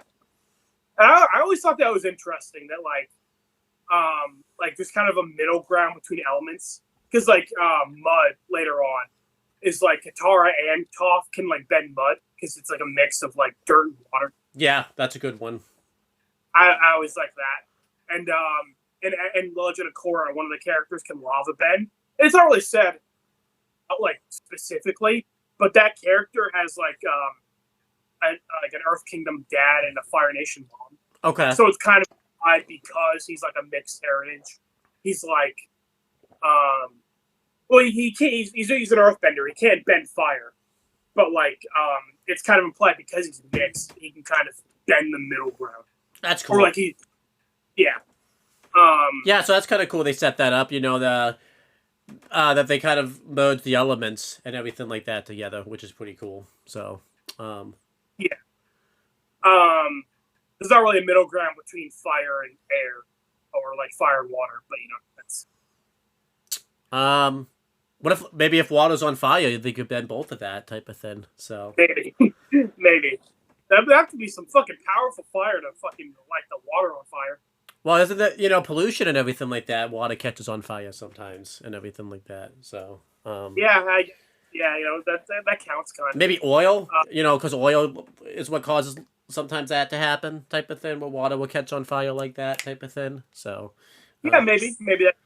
Could you? Do you think you could bend an explosion? Like if something explodes, could you bend that type of thing? You probably could. Well, I kind of find that answer out in book 3, don't we? Oh yeah, Combustion Man you're talking about, right? Yeah, but again, he's like unique. That's like a sub thing of fire. Like not normally people can't do. No, but I'm saying like while the explosions, like a Star Wars type of explosion, or like a building exploded type of thing. I mean, you could probably bend that somehow. Yeah, maybe. I don't know. Well, because Combustion Bender, he can only make his own explosions. I don't think he can manipulate other explosions. I wonder if someone's gonna try that. Someone should just try like fuck it. Let's do a test run of this. Get a bunch of benders and just have them try shit out. Yeah, why not? I'm being the first guy to bend lightning. That must have been so weird. I was like, oh fuck, holy shit. Yeah, I know. Yeah, it had to have happened somehow. Well, like we said, oil, that'd be cool. So yeah, again, okay, we're kind of joking around, but like, I think it is okay that the show keeps that stuff vague. Like we don't need to know specifically how it works, but it is always cool when the show does kind of play with the idea of like, oh, using bending in like unconventional ways. Yeah, I like that. Because again, like on paper, it's a very simple system, but like it's broad enough where you can really play with that idea. Yeah, for sure. In the show, like water bending, ice, mist, water from plants to like manipulate vines, blood bending. Yeah. Earth obviously with the metal bending, the sand bending. So it is cool that it's on paper a very simple thing, but they can kind of use it in unique ways. Yeah, I think that's cool. Yeah. So, they're basically going to sneak into Onmu's area and like steal her book. Aang goes in, and he's like trying to find it, and then Mang is basically like, "Hey, you're looking for this," and Aang is like, being like, "Oh shit! Like, hey, listen, like it's very important that you give me that. Like, we're just trying to do the right thing." And Mang kind of just says like, "I see why you like her," and Aang is like, "What?" Like he's very shocked that Mang like kind of knows that Katara is his crush. Yeah. And I like he doesn't deny it though, but basically she basically says like, you look at her the way I look at you, or like she says like, like I know you look at her that way, and like you don't look at the way I look at you. Like you look at her the same way I look at you. Yeah. And you don't feel that way about me. And Aang kind of just like, I do like this because, like you said, Aang's been kind of brushing her off like by accident. But like once he realizes what she means, he's just kind of he gets quiet. Yeah. Like he feels kind of bad because he can't really deny it. Like he doesn't feel that way about her. Right. I do like this too because then I think they're like Aang kind of realized obviously he was giving her the same treatment that like Katara's been giving him, and he knows that both beyond the end of that, yeah, and he knows Katara's not doing it intentionally, but like now he feels bad that he was like doing it like unintentionally and all that type of stuff. Exactly. And I feel bad for her because she's very self-conscious because she says like she's so pretty and like she's a bender, and her hair seems really manageable, because she's like kind of her character design's kind of goofy. She's got like buck teeth and like very like messy hair. Yeah. She's obviously a kid. She's like Aang's age, so I can see why she's very self-conscious. But I do like that Aang kind of just like comes up to her and is like, "Hey, listen, you're gonna meet a great guy one day who's gonna like fall so in love with you. So like don't lose hope. Like you'll be okay." Yeah, I do like that Aang like is nice about it, the way he brings her down and everything like that type of thing.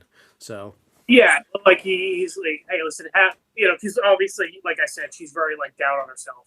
And Aang is like, no, like you're great, man. You'll be fine.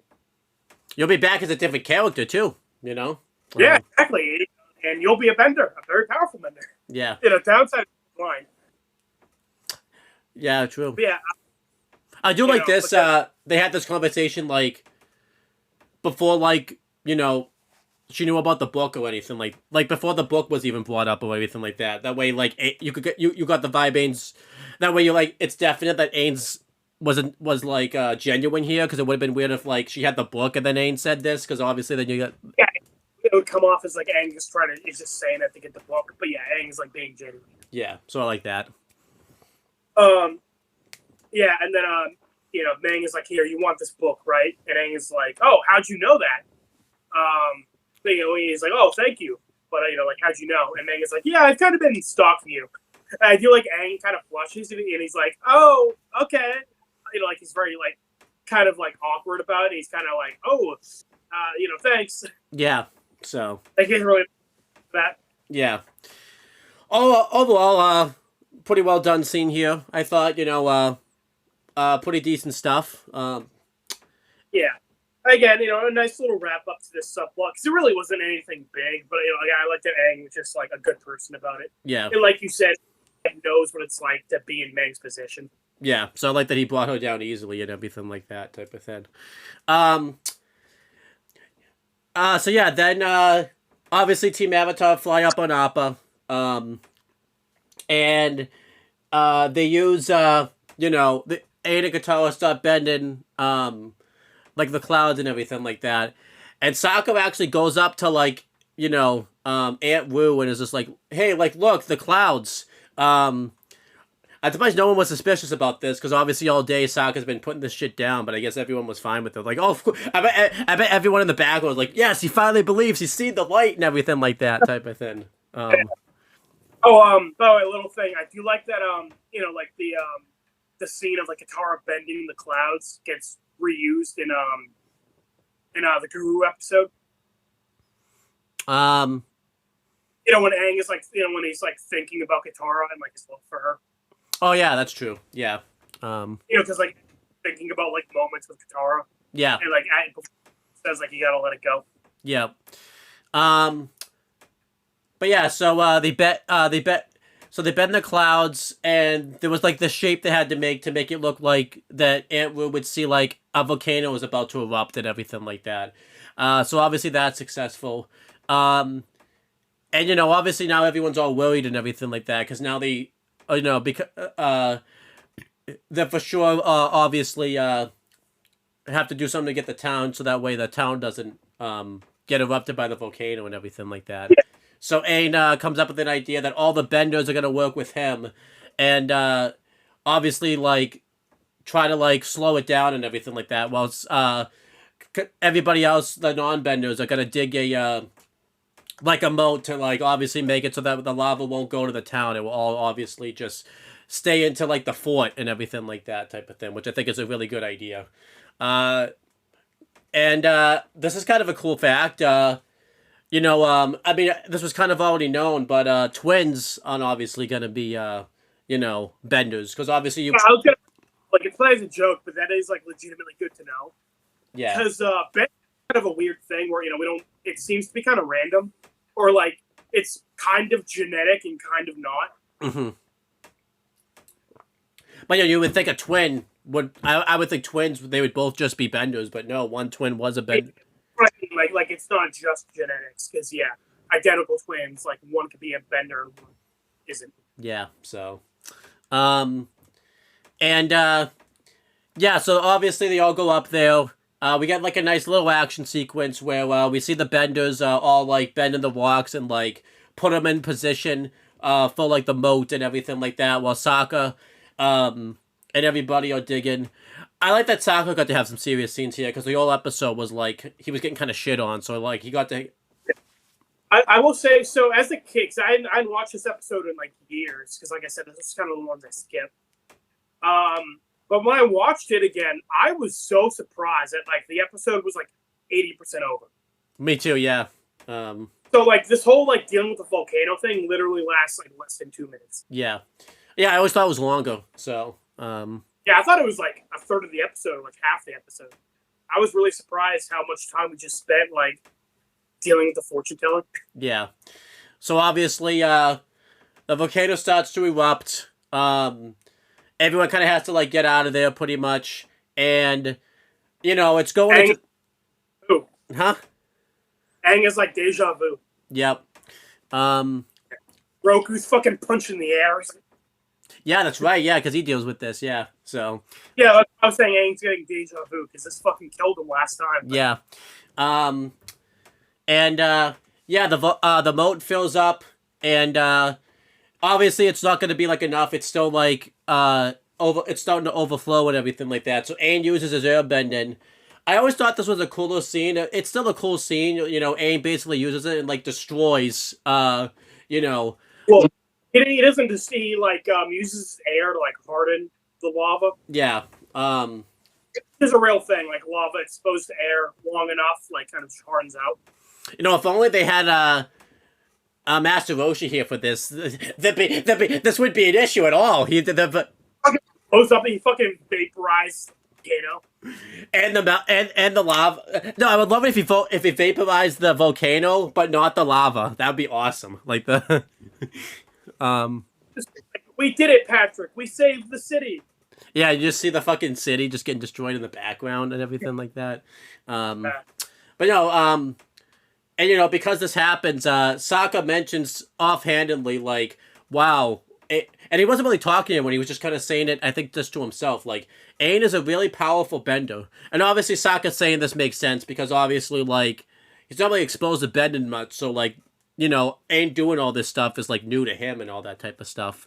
And Katara's just like, wait, what did you just say?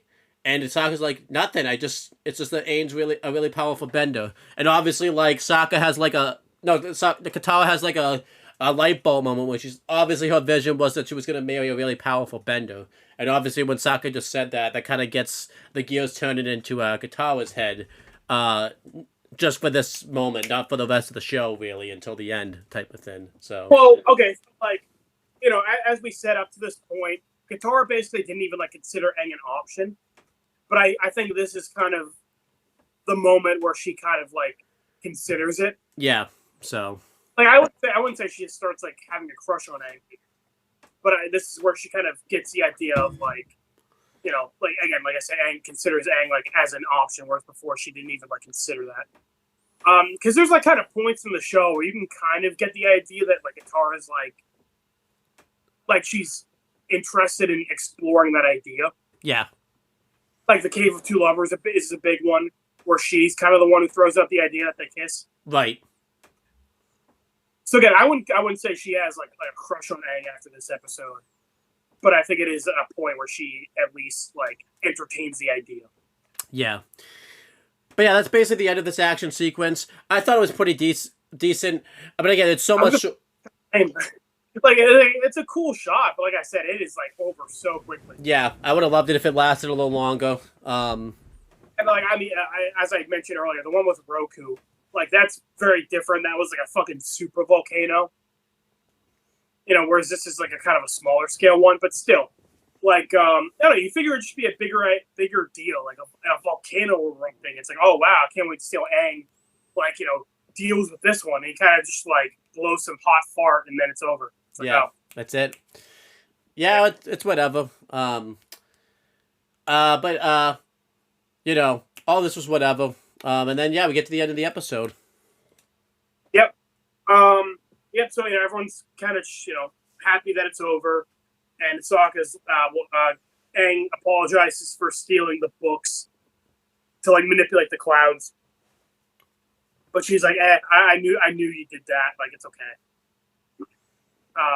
And Aang also says like she had that vision. She had that vision 3 days ago. She knew Aang was going to do that.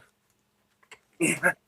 But Aang is like, hey, you lied about the seeing my love life, didn't you? Like, to make me feel better. And she basically says like, hey, listen, like we kind of make our own destiny.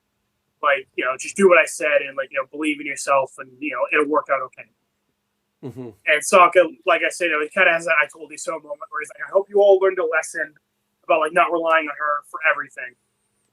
And then, you know, like you said, that guy basically throws it out there that like, hey, you know, technically she was right that you know, the village wasn't destroyed. And Sokka just goes up to that guy and he's like, I hate you. Katara had to hold him back too, actually, by the way, too. Yeah. You know, to reference Star Wars, I hate you. And the guy, you know, you were my brother, Sokka. I loved you. Oh, it was awesome. Yeah, we're not even there yet. But yeah. So they just get ready to leave, like super abrupt. Katara just like gets on the bison on Appa. And she's like, all right, goodbye, everybody. Nice meeting you. Mm-hmm. They hop on. Again, this kind of implies that they've been here like a day or like 2 max. But god damn, a lot of shit just happened in like 1 day. Yeah, so yeah, so I do like this where Katara's like, bye Mang, nice meeting you. And Mang is like, bye. And then they leave and Mang just like starts frowning and she just says floozy. Which is like a PG way of calling her a slut. I'm like, damn. Yeah, so yeah, this episode was kind of whatever. I'll give it like a C+. It was okay. You know. Yeah, I mean, you like the volcano scene more than me. I give it a C, just like C even. Sure. Like it was fine. It was funny, but like that's kind of it. Like it was just like whatever. Again, definitely don't this episode. Knowing this episode takes away a North Pole episode, you know, is annoying. But it's not this. Yeah. But like this one's kind of like bottom of the barrel. This one's with like Great Divide, Avatar Day, and like this one are kind of like my pick, my top 3 picks, or my bottom 3 picks for the worst Avatar episode. Yeah, for sure. But yeah, the next one is not really. I mean, I suppose it's an upgrade, but not by much. Yeah. We get Baku's Water Tribe, Book 1, Episode 15. Do you want to guess when this one came out? Yeah, the last one was September something. So I forget. I think it was like September 15th. I'm gonna say this one was like September 21st, 2000. Oh, AJ, it was like 20. Let me double check. Let's make sure you didn't get fucked over, but I think you did. Or you just misremembered. It was September 23rd. 2 days off. Damn it. No, you weren't. I think they took a week off because it's October 7th, 2005. So you got really fucked over here. I guess I don't know why they took a week off for Bato of the Water Tribe. I guess that was a real hyped up episode and everything like that. So, but yeah, there's different writers and stuff. So,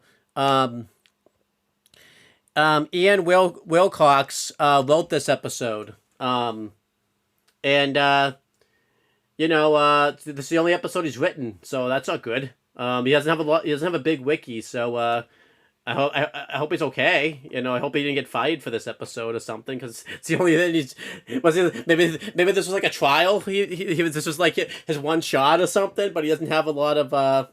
It's like it's what Zhao says in the Southern Air Temple. Like he shoots fire, and he's like, "You failed." Then we have that was directed by Giancarlo Volpe, and he wrote the Tales of Bar Sensei episode. And he did some guest directing for Meet the Director, and The Awakening, Secrets from the Vault, Would Zuko Really Kill Aang, and Secrets from the Vault, Young Love, and so that must be like deleted Avatar stuff that I didn't really know about. He's done some something called JLA Adventures Trapped in Time. He did Green Lantern, the animated series. I'm pretty sure you watched that. I did watch that as a kid. Okay. He directed Star versus the Force of Evil. Oh, I thought it said Star Wars versus the Force. That one was a little bit past my time, but I think I did see a couple episodes of that. Yeah, he did Clone Wars. He directed and storyboarded the Clone Wars stuff. Cool. So, and he was an assistant director and a storyboard artist for, huh? I said it's weird how much fucking crossover there is between Avatar and Clone Wars. It's like Clone Wars just said, like, hey, we're going to take some Avatar people over here type of thing. Yeah. It's funny because Clone Wars didn't come out till like 2008, so it's still a couple years off. Yeah. And then Ken of the Hill, he did some assistant directing and storyboard artist for that. So, that's it. Let's hop right in. Yep. So I do like that this one kind of just hops right in. It doesn't have them like camping around like a couple of dickheads this time. Like picks up immediately with they find a whale tooth knife in the ground, and Sokka immediately like grabs it. And he recognizes it as a Southern Water Tribe, and he realizes that this was a site of a battle really recently. Like he notices burn marks on the tree, and I like this where we're seeing some of Sokka's like brains. Where like he's able to like piece together pretty much exactly what happened, like based on just the small remnants of the battle. Yeah, this was really cool. This was I would say a little bit to praise this episode. We finally got like a Sokka episode again because we haven't had one in a while, really. Yeah, exactly. Yeah, it basically says like Southern Water Tribe and some Fire Nation got into like a fight around in this forest, and based on like the burn marks and the way they're traveling, seems like they like led them out to this beach here. And Aang's like, what happened next? And Sokka's like, I don't know. The trail goes cold here. I would have loved it, because Sokka mentions in the fight that, like, they ran off Fire Nation. I would have loved it if it was those rough Rhino guys, because they're always all hyped up as being big deals, and they're always shit on. I would have loved it if it was those guys. The couple, the jobber crew. Get Declan in there, too, somehow. I don't know how, but get him in there. And somehow, Declan's a firebender. He just got his ass kicked. And not like the main villain from the Christmas special of Star Wars. Get him in there. Yeah. And Shit CT. Get him in there too. Yeah, I know. Shit CT is probably the reason they fucking lost. Again, he could have died and I didn't even know it because I forget. Cause don't forget, I forgot that's his death. I forgot that was him that died. Probably died at the end of the season. You were like waiting for him to show up, and I'm like, oh, he died. You got fucking blasted through him. No, I remember that happened. I just forgot that it was like him that it happened to and everything like that. I would say something. No, I have one we could throw in there. You might not allow it. I would say because they hyped her up as a villain and then she ended up kind of. I would say we throw in Lottie, more so present day Lottie in there. Yeah, no, I agree with that one. Cool. Yeah. Again, she fell down some stairs off screen during this battle. Yeah, that. Oh, but that we can't make that joke anymore because we know what happened there. Because. So, Bato pushed her down some fucking stairs in this forest. Yeah. Yeah. They notice a water tribe ship off in the distance. They go up to it. And Katara's like, "Oh, is this Dad's ship?" And Sokka's like, "No, but it's from his fleet." So he was here, and they're happy about that. Like seeing that their dad's still okay, and he was around here because again they haven't seen their dad in over 2 years. They mentioned. So just seeing like a sign that he was nearby is kind of nice for them. Yeah. But I will say, I wish we got a little bit more of the Southern Water Tribe like army because we really don't get much of them. Yeah, I think they're here, and then we don't hear about them again until I think the end of book 2, and then like they're traveling with them in like the first episode of book 3, and then we don't see them again until the invasion. Yeah. So it would have been nice to get something on them. Like whenever we like hear about like the fighting with the Fire Nation, it's mainly like the Earth Kingdom. Yeah. So because like the Southern Water Tribe, like I guess they're kind of just like guerrilla. Like they seem pretty small, so like I guess they're kind of just doing like guerrilla tactics, like hit and runs of like smaller Fire Nation, like groups. Yeah. And, like the Northern Tribe has just been fucking partying for the last 100 years. They're like, hey guys, wasn't there like a war going on? It's like maybe who gives a fuck. But yeah, I can't wait. I can't wait till we get to that. Where it'd be like, hey, so are you guys gonna like help us before Sozin's Comet? And they're like, nah. Or it's like, hey guys, the Earth Kingdom just got fucked up, and the Day of Black Sun is happening. You guys want to like help us invade? And they're like, I love this too. I think Sozin's Comet is literally a week away. Should we like do something? Nah. We'll get to it when we get to it. Yeah. I love this too. I think Jet's crew has done more to help out in the war than like the Northern. Yeah, literally. Owen, you say that as a joke, but I think you're completely fucking accurate. Because they taking out like Fire Nation like not really colonies, but like. Well, no, they were taking out like supply lines and shit. So like again, it was probably fucking them up a little bit. Yeah. So like. Well, probably not anything major, but still, it's you don't have to be fucking doing anything major to be. Do better than nothing. Oh, that's awesome. Again, it's like the 100-Year War. The Air Nomads got taken out immediately. The Water Tribe isn't doing shit. The Earth Kingdom is like, yeah, no, it's okay, guys. We don't need any help. It's fine. We got it.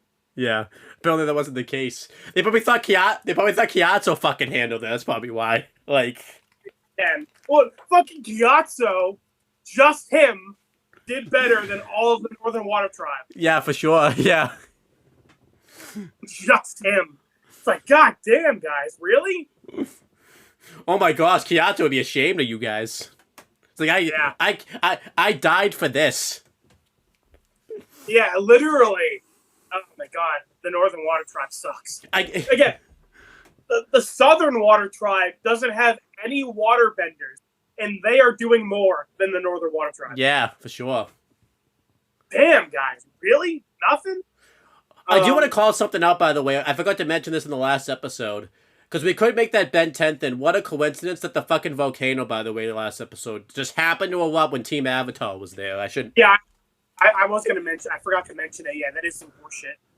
So maybe they've downgraded to a C for that type of thing. Like, you should, Yeah, because that is some grade bullshit of like, wow, where the fuck? And I know they said they were like checking and stuff, but like, what a coincidence! It's the fucking. They were only there for like either a couple days. They were there a day and a half. And it's gonna erupt literally that day. It's like, wow. You know, that would have been like when you went to Antigua for that short time, the fucking volcano erupted type of thing. Yeah, I mean, that would just be my fucking luck right there. Honestly, that's more realistic than that. Actually, I hate to say that, man, but it is. Because yeah, honestly, like Avatar's been pretty good at that. Mm-hmm. Where like anything that happens has usually been going on for a while. Like in prison, Jet. I mean, I guess Jet. Like we said, he what are the odds that like he was gonna do his he sped up his plan because Aang right. In prison that was going on for a while. Hey, bye. Yeah, like everyone's been pretty good at like whatever's been going on, whatever they run into has been going on for a while. That volcano one was like, what the hell's going on there? What are the odds? This one isn't even that bad, the Bato thing, because at least that fight happened a while ago, and Bato was like there for a while and all that. Been here a while.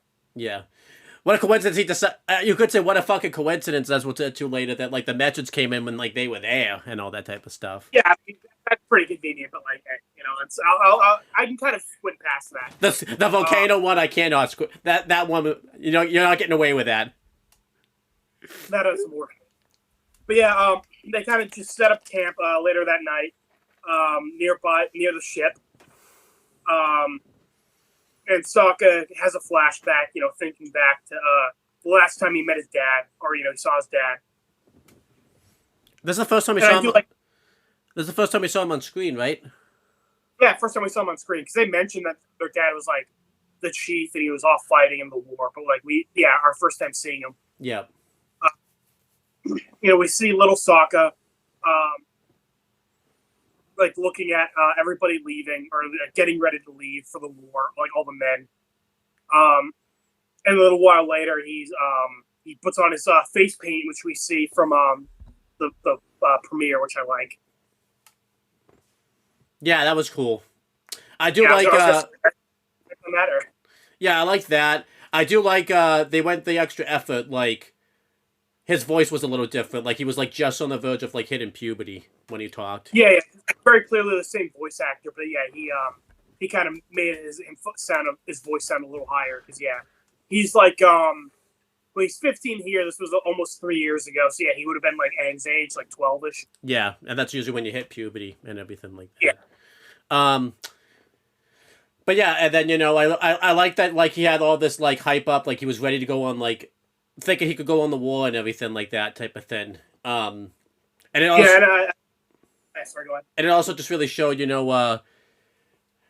how much pride Sokka took in like fighting in the wars and everything like that, even at that age and all that type of stuff. Yeah, because you do see like Hakoda, which is their dad, and Bato like loading up the ship, and then they see Sokka coming near them, and he has to go basically tell him like Sokka, like, what are you doing?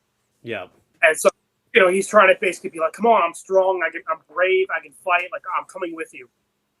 And Hakoda has to tell him like, I do like he doesn't try to say like he's not any of those things, but he just says like you're not old enough to go to war. Like, come on, you know that. Yeah. And he's like, being a man, and again, he's basically says like being a man isn't about like fighting I like that he kind of says what Yoda says, where it's like a war doesn't make one great.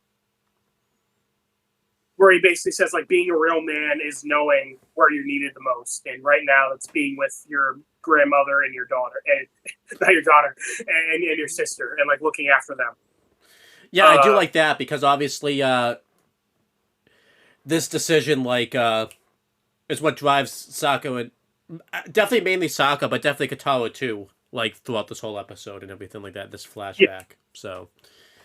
And I do like this where Sokka is like, I don't understand. And Hakoda says, like, someday you will. And Sokka just, like, drops all his stuff and hugs his dad and cries. And this explains, I mean, we already kind of knew this, but this helps further explain a lot about Sokka. Where, in the first episodes, he was, the oldest guy around. Every other other boy in the village was, like, a small child, like 5 or 8. Yeah. And then, Sokka being the oldest guy at 15, and he feels like, he was kind of robbed of his chance to prove himself on the battlefield. and like be like his father, because he obviously like really looks up to his dad as the chief and like wants to be like him. Yeah, for sure. We also get that in book 3 where he feels like his dad had that like charisma to lead everybody before the invasion, and he feels like he messed up. Yeah, when he messed up his speech and everything like that too. Yeah. Yeah. So basically, like, the whole show, he's been wanting to be a great warrior and like prove himself that like he was worthy. Because I feel like that is a thing with like, again, as I said, his dad isn't saying like you can't go because you're not a man. He's he says like you can't come because you're not old enough. But basically, Sokka wants to kind of prove that he would have been good enough to come along. Yeah, which I like. And I like that this is a driving force for Sokka because this leader mentality always has taken over him because like he's the one that feels like he's like leading always the message, not just like obviously in the village, but then you see this happen like in seasons 2 and 3 with Team Avatar, where like he's kind of the one that leads the plans and comes up with everything. Like he comes up with the invasion and everything like that, and he, I do like that. He's always the one that's like looked to as like to be the one that like come up with a plan and all that type of stuff. So yeah. Yeah, it makes sense that he would like want to be in charge and like make his dad proud. Yeah, so that's good. And he himself as a great warrior. Yeah, so that's really cool. And I just like we got a flashback on. I like that we just got a flashback on Sokka too, because we haven't really gotten like a big, because even though we didn't get any flashbacks on like Katara or anything like that, but we kind of already knew like what Katara's thoughts were about all this, but we really didn't get much of like Sokka's like flashbacks or anything like that. So I kind of like that we got that. It seemed like this episode was kind of setting up that Sokka was going to be like the main character for, which it kind of is that way, but I feel like they go away from that a little quickly and everything like that. It's still about Sokka, but I feel like it didn't like you get this episode, you get the sense that this is going to be like with Sokka's POV, but it didn't really end up staying that way. Yeah, it's really only that for like half of it, and like barely even that. Yeah. Yeah, I like to see it. Well, it's also I like it because a big thing for the show is like Katara and her relationship with her mom, and then Sokka and his relationship with the dad. Mm-hmm. Because Katara basically kind of filled the role of the mom when her mom died, and then Sokka has been trying to kind of fill the void of the dad while his dad went off to war.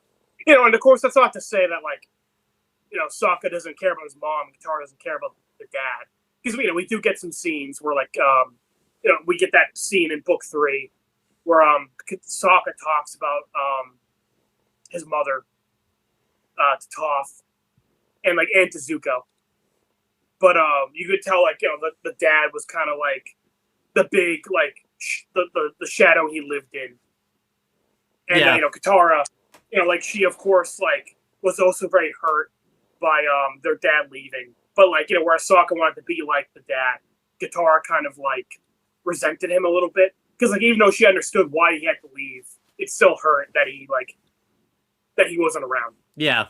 So, and that's kind of a big thing. Usually, there's not really a strong, like a bond stronger sometimes between like father and son and mother and daughter type of thing. So that's a typical. Yeah. So again, not to say that like Katara didn't love their dad as much as Sokka, or like vice versa.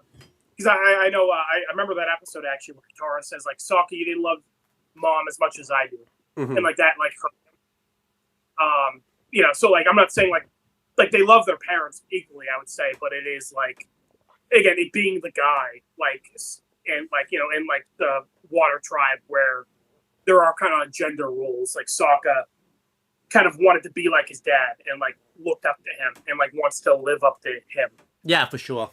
So obviously, so yeah, I like all these. I like that we got kind of a look in like Sokka's POV for a little bit. But yeah, and these, I also like the kind of lonely shot of like Sokka like at the dock, like looking as the ships like leave. Yeah, that was very sad. Yeah, it's like he's the lone guy like left to protect his home. And these flashbacks were kind of spread out throughout the episode, but I figured that you talk about it all now. Yeah. So then, it's the next night, and, was it the next day? I kind of forget. It's one of the two. Well, no, it's like that night, because again, it's like they find the battlefield, and they're like camping at the ship, and then they come across Bato. Yep. And, yep. So then we have Bato of the Water Tribe. Gotta make sure we can't get that in there, Yep. It's just Bato of the Water Tribe, apparently. Nobody else. No, nobody else. Just Bato. Yeah, he's the only Water Tribe member. Well, no, you got the North Pole, the South Pole, and then you got the Bato Pole. Yep. And he shows up, and he's in pretty bad shape. He's got, basically, his right shoulders taped up, and, you can tell he's been through a battle, but not just a battle, but obviously, it's been a while. And Katara and Sokka are happy to see him, and, yeah, but he's kind of like an uncle figure to them. Like he's like Hakoda's like best friend. Just this episode, pretty much. So, yeah. But we don't fucking get much of him after this, but we do kind of see him in the background, like near Hakoda. So he seems to be kind of like his right hand man. Yeah, and we find out that all of Sokka, what he said happened. We had this big battle. He got messed up during this battle, and Dakota and everybody else continue going. I think obviously where they go in book 2, obviously to the Earth Kingdom and everything like that. They kind of continue going north, and he said he's been waiting for contact and everything like that, and he's just been waiting here to recover. Yeah, he mentions they're probably around Eastern Earth Kingdom. Yeah. I would have loved it, by the way, if he was the only one that got messed up during the fight. Everyone else was doing really well, and he was the only one that got fucked up. He fought someone I don't know, a Zhao level, but not a Zhao level type of thing. Well, it's like the group of jobbers, Space CT, the Rough Rhinos, Declan, and everybody else is okay, and Bato just fell down some stairs like Lottie. Yeah. This one, everybody else. It's the LVB thing in season 10 where everyone else is kicking ass and everything like that, but you just see him in the background just getting destroyed, kind of when Tex destroyed this. Yeah, fucking absolutely demolishing fake CT. Yeah. It's like SpongeBob in the Soul Piece of Tune. He enters, and then it cuts to him in the ambulance. And he's like, "What happened?" And she's like, "You slipped on an ice cube." I would have loved that, yeah. Obviously, Bato says, look, this is not a place for a unit. It's cold out here. Let's go. There's a town that I've been staying at. And actually, I do like this. This actually isn't the village. It's an abbey. Oh, that's right. Yeah, it's an abbey. So, if anyone doesn't know what that is, it's basically like a church or a monastery where nuns live or monks. Oh, that's interesting. They never say nuns or anything here, so that's why I didn't really think anything of it. So, well, I mean, it's kind of implied because it's he calls them like sisters. Yeah. So, obviously, you would call a priest a father, nuns sister. That's true. And the way they're kind of dressed, it's kind of implied they're nuns. Yeah. Essentially. And doing all of this, they kind of introduce Aang, but Aang's kind of, obviously, kind of the outcast here. Obviously, they're kind of asking Batu all these questions. Aang's kind of trying to chime in, but they're not really, paying attention to him and everything like that. And again, they're not doing this on purpose. Obviously, Sokka and Katara just are so happy that they have this glimmer of hope that they can see their dad, so they're just kind of focusing on that. Obviously... And also, like I said, they just like Bato anyway. He's an uncle figure, it seems like. Yeah. And, sorry, go ahead. Aang's also just the outcast anyways, he's kind of the odd man out because they all know each other, and Aang's just kind of there, just kind of hanging out and everything like that, so, Yeah, they go into Bato's room, and, obviously this abbey is, Earth Kingdom, but, his room is, kind of styled like Water Tribe. And Katara and Sokka are oh yeah, they're happy to have a little piece of home. Yeah. Oh, but when we go to the abbey, we also find out that it's like a potion making place. It's where they've been making all the potions. Hey, Sokka, this is gonna be your station pretty soon. Yeah. Ahsoka's like taking notes before he gets fucking sucked into the tangle. Yeah, I would have loved it, by the way, if like it was this episode that like Sokka was doing before like that happened, type of thing. Like, yeah, unfortunately that wouldn't work as Azul was in that game. Oh, that sucks. Yeah, I'm assuming it's like book 2-ish that like they're using Katara and Sokka from. But yeah, so yeah, like you said, they go into like his cave. His man cave. Yeah, pretty much it is his man cave, and this is where you take it. Overall, this was good stuff. I guess nice meeting Bato. Again, if this was like a first time viewing this, it's cool, but obviously, like, knowing Bato doesn't really become much of a thing. It's like, whatever. He's literally there long enough for you to say hi and bye, pretty much, probably. Yeah, essentially. Again, it's nice. It basically is just to, like, be, like, the representation of home for them. Yeah. Honestly, like, I don't know, you kind of have to rework it, but, like, I kind of would have liked it better if it was their dad. Yeah, probably. And I think it would have made it better. I don't know, like I said, they kind of hype up like them seeing their dad again for the first time, but they don't really do much with that anyway. Yeah, I think Sokka sees him at the end, and then like Katara, and Aang was out for months, so we lost that moment where Katara saw him for the first time and everything. Yeah, and we just kind of get Katara dealing with like she kind of resents him and like is kind of like being mean to him. And with Sokka, like again, it's a nice moment where he like sees him again. But they kind of have to brush past it because obviously Aang has to go grab Sokka because Katara's in trouble. Yeah, so they don't do much with that. So again, like I mean, I wouldn't make it their dad if they did more with him, in the future, because they do kind of hype up like, oh, we're gonna meet your dad later, but they don't really do much with it. So, Yeah. So, but yeah, all this is relatively fine. Cool to see the Abbey and everything like that. The sisters are kind of whatever. They're just there. They're making potions. That's cool. Making potions. Sokka's just taking notes. It's like a fucking like witches thing, and they're like fucking shooting lightning and fire into it. Yeah, I would love it.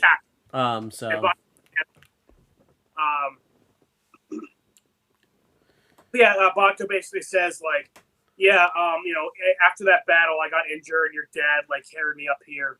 And the sisters have been like taking care of me ever since. And basically, like he says, yeah, they moved on.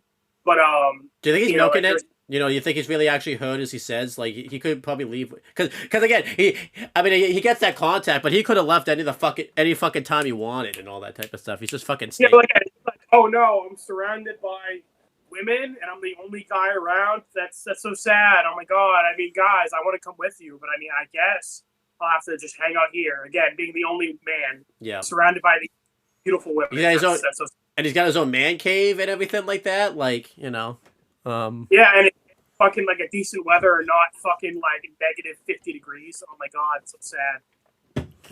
I would have loved it if the contact came and he actually was, because Aang does it later. He crumpled that up and put it like in his shit. He's just got like a pile in the room of like crumpled up maps.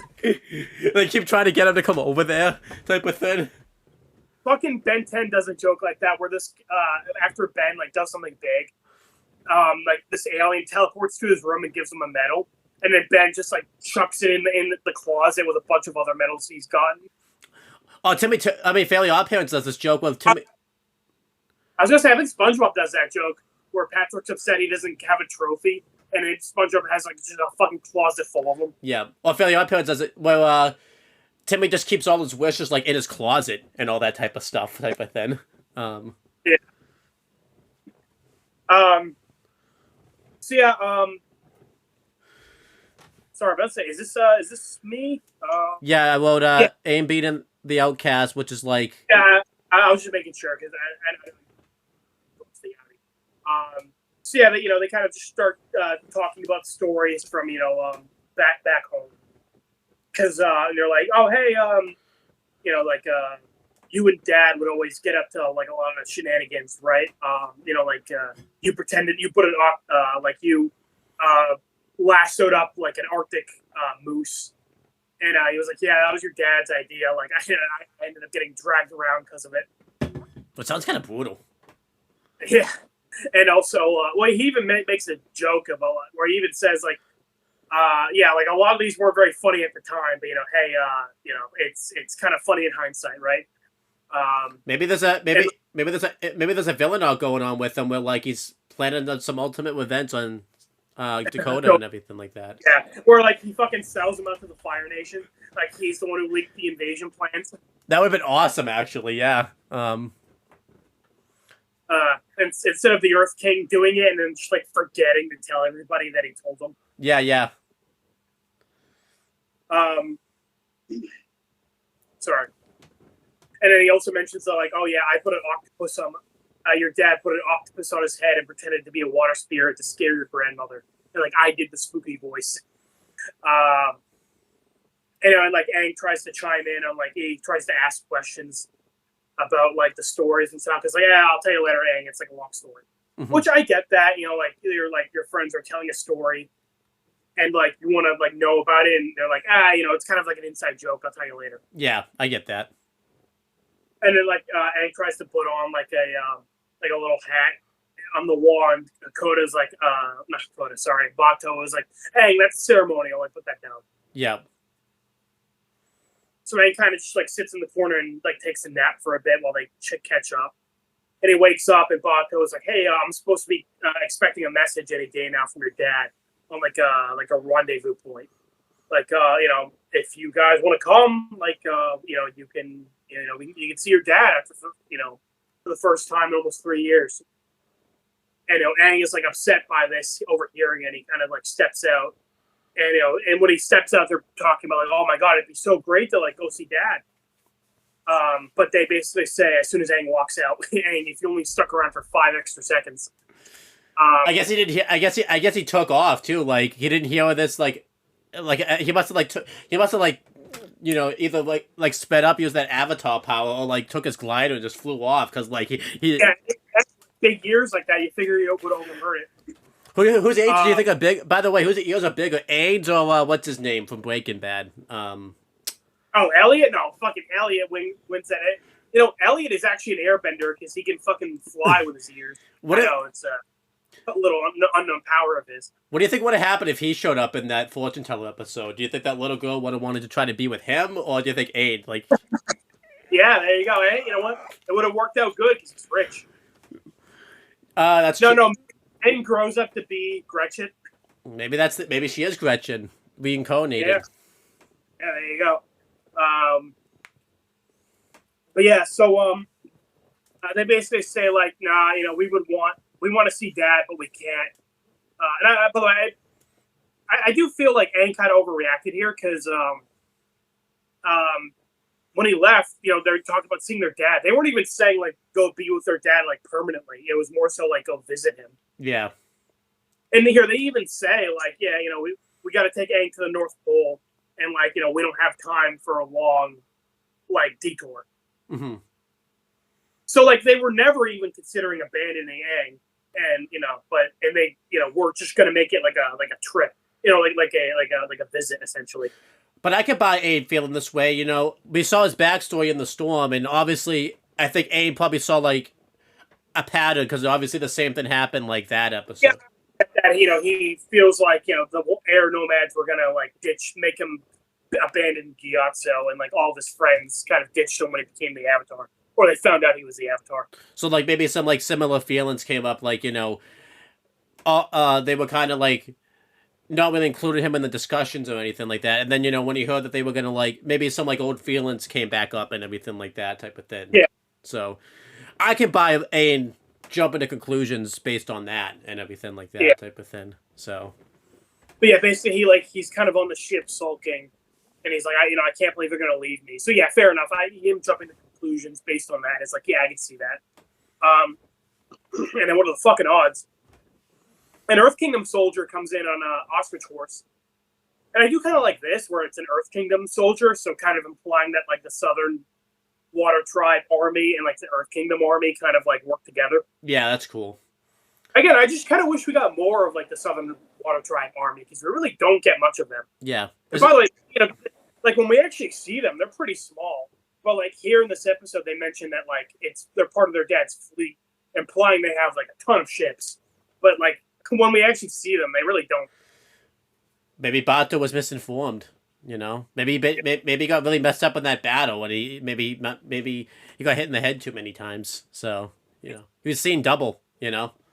Yeah, maybe seeing double of the army. You know, like it happened. Yeah, but an Earth Kingdom's soldier is like, "Hey, do you know Bato?" And he's like, "Yeah." He's like, "Yeah. Well, I have some very important fucking military info. I guess I'll just give it to you, random child, who take you at your word that you know the soldier, you know, and I won't fucking verify it myself. You know, this dude, he's had a long day. He wants to get back home.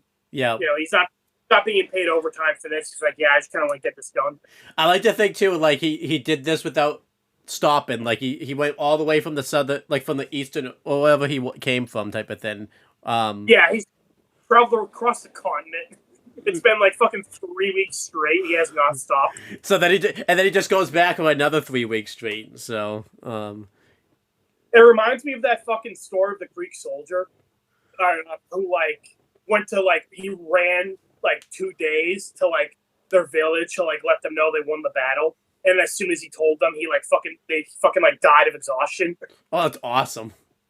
Yeah, sort of. I don't know. I don't know if that's awesome. It's kind of like a shitty way to die. I don't know. I don't know. At least he got to go out knowing he got that good news to them, I guess. So. Yeah, he's fucking messenger of the year right there. Yeah. Well, this guy is not messenger of the year because again, he's like, "Oh, you random child, you know Bato? Yeah, here's this very classified." Well, again, it's the location of the Southern Water Tribe Army. It's like, imagine Aang was like a Fire Nation spy. He's like, "Oh, cool. He just told me where their fucking army is located. I guess we can just fucking send Fire Nation to ambush them." You know, maybe it was his first day on the job. You know, maybe he didn't know. Maybe it's, you know, maybe again the exhaustion kicked in. You know, maybe. Well, Owen, I don't know if you noticed, same voice actor as the guy from Great Divide. You know, like the proper dude. Yeah, so maybe it's that guy. Maybe it's his first day on the job. He got a new job. They kicked him out of his tribe. Well, it's also funny because he's the voice actor for Robin in Teen Titans and Bucky in Avengers. So it's like two very competent characters. So there you go. You know. So yeah, he fucks off, and then Aang is like, "Oh my god, this is like the location of their dad," and he kind of just crumples it up and stuffs it in his shirt, and he's like, I buy this. Aang is like, very worried of them abandoning him. He doesn't want to be alone, so he makes a very rash decision and like decides not to tell them. And he just keeps us on him, by the way, too. Like, I would throw this shit away, you know. Yeah, fucking chuck it into the ocean, man. I don't know why he kept it on him. Like, it fucked him over in the end. So, you know, I would have thrown this in the ocean. I would have eaten the paper. I would have whipped. Actually, it doesn't really fuck him over, actually. Huh? Actually, really doesn't fuck him over, actually. Well, I'm just saying. Oh yeah, it does because they find the crumpled up paper. Yeah, you're right. It actually does fuck him over. Yeah. So you know, but whatever. You know, just maybe he needed some. Maybe he's thinking like I'm gonna eat it or something. Jesus. Maybe he needs a paper. Maybe you know how sometimes you go places you don't have pen and paper. Maybe he's gonna need paper later on. It would have been awesome if he pulled that out like and Katara. Yeah, like vote on it type of thing, like on the back of it, and then like they're like, wait, what's on the other side of that? And Angel's like, nothing. There's nothing on the other side of that, you know. Yeah. He just has that the whole season. No, the rest of the. It's like the very end of the series after he beats the Fire Lord. He's like, all right, guys, now that everything's done, I feel like I should let you know. That'd be awesome. Yeah. I was gonna say something. One thing that was weird. Maybe I didn't notice it. It would have been nice if Katara wore that necklace that Aang made her like this episode. Like they didn't have that this episode. That would have been cool. Yeah. But yeah. Anyway, that's pretty much it for that scene. The next scene is like the next day. Yeah. This was all fine. I can see why Aang did this. Yeah. And again, Sokka and Katara didn't really mean exclude Aang, and they were just very happy to see somebody they hadn't seen in 3 years. And again, they've been away from home for probably a couple months now, so they probably miss it. I wish Bato was a little bit more of a character. He's kind of just like a guy who knows their dad. Yeah, for sure. They did like one comedic scene where Aang came in and obviously he's overcome with guilt, so he's just being overly talkative. I would have just cut that scene because I don't really think it was necessary, but that's just me. They do like 4 comedy scenes where Aang is like overcome, like he obviously feels guilty and he's like, "Oh, you can trust me. I'm not hiding anything 100%. Nope, no lies from me." And I'm like, all right. It wasn't even very funny the first time. Like it wasn't funny the 5 other times he did it. Yeah. What would have been funny if it's like you said, he folded his arms like that and the paper fell out. That would have been awesome. Yeah, that would. They did do one funny scene. It's actually the next day, like Aang's feeding Appa, and the paper falls out. And, like the nun comes over and he's just like, "What is this you've been hiding?" And like obviously Aang thinks like she's gonna like call him out about the map. But he's like, "Littering." It would have been funny if she crumbled it up and like ripped it right in front of him and all that type of stuff, type of thing. Like, or like she looked at the map and then like, that would have been awesome. But, then doing all this, they go over to the ship and like, I don't even remember what they were talking about or even why they went back over to the ship, but they did. And I don't know why they went to the ship either. But they did. So, and obviously like, the ostrich is like the horse ostrich's footprints are still there, and Aang obviously gets like worried, that like Katara and them will like see it. This way I could kind of buy because obviously like I think Aang was obviously like overthinking it because like he obviously like uses AirBender to like hide it. Obviously like I don't think they would have noticed this and like really said anything about it, but I think obviously like Aang overthought it, so he just wanted to like be sure and everything like that type of thing. And Bato's kind of talking, and he's asking Sokka like how it was to go ice dodging and everything like that. Because he thinks Sokka went, so he's asking like what was that like, and Katara has to be like he never went because obviously what we find out this is this is supposed to be like it's basically their version I think of like a bar mitzvah. I think. I guess it kind of it's basically like it's like a rite of passage. Yeah. And they're a water tribe father is supposed to take their son when he turns 14. At least I got the vibe of it, because like that's basically what a bar mitzvah is. You do like a big speech and then you have like a big pony, and that's kind of what this was like. Yeah, basically the same thing.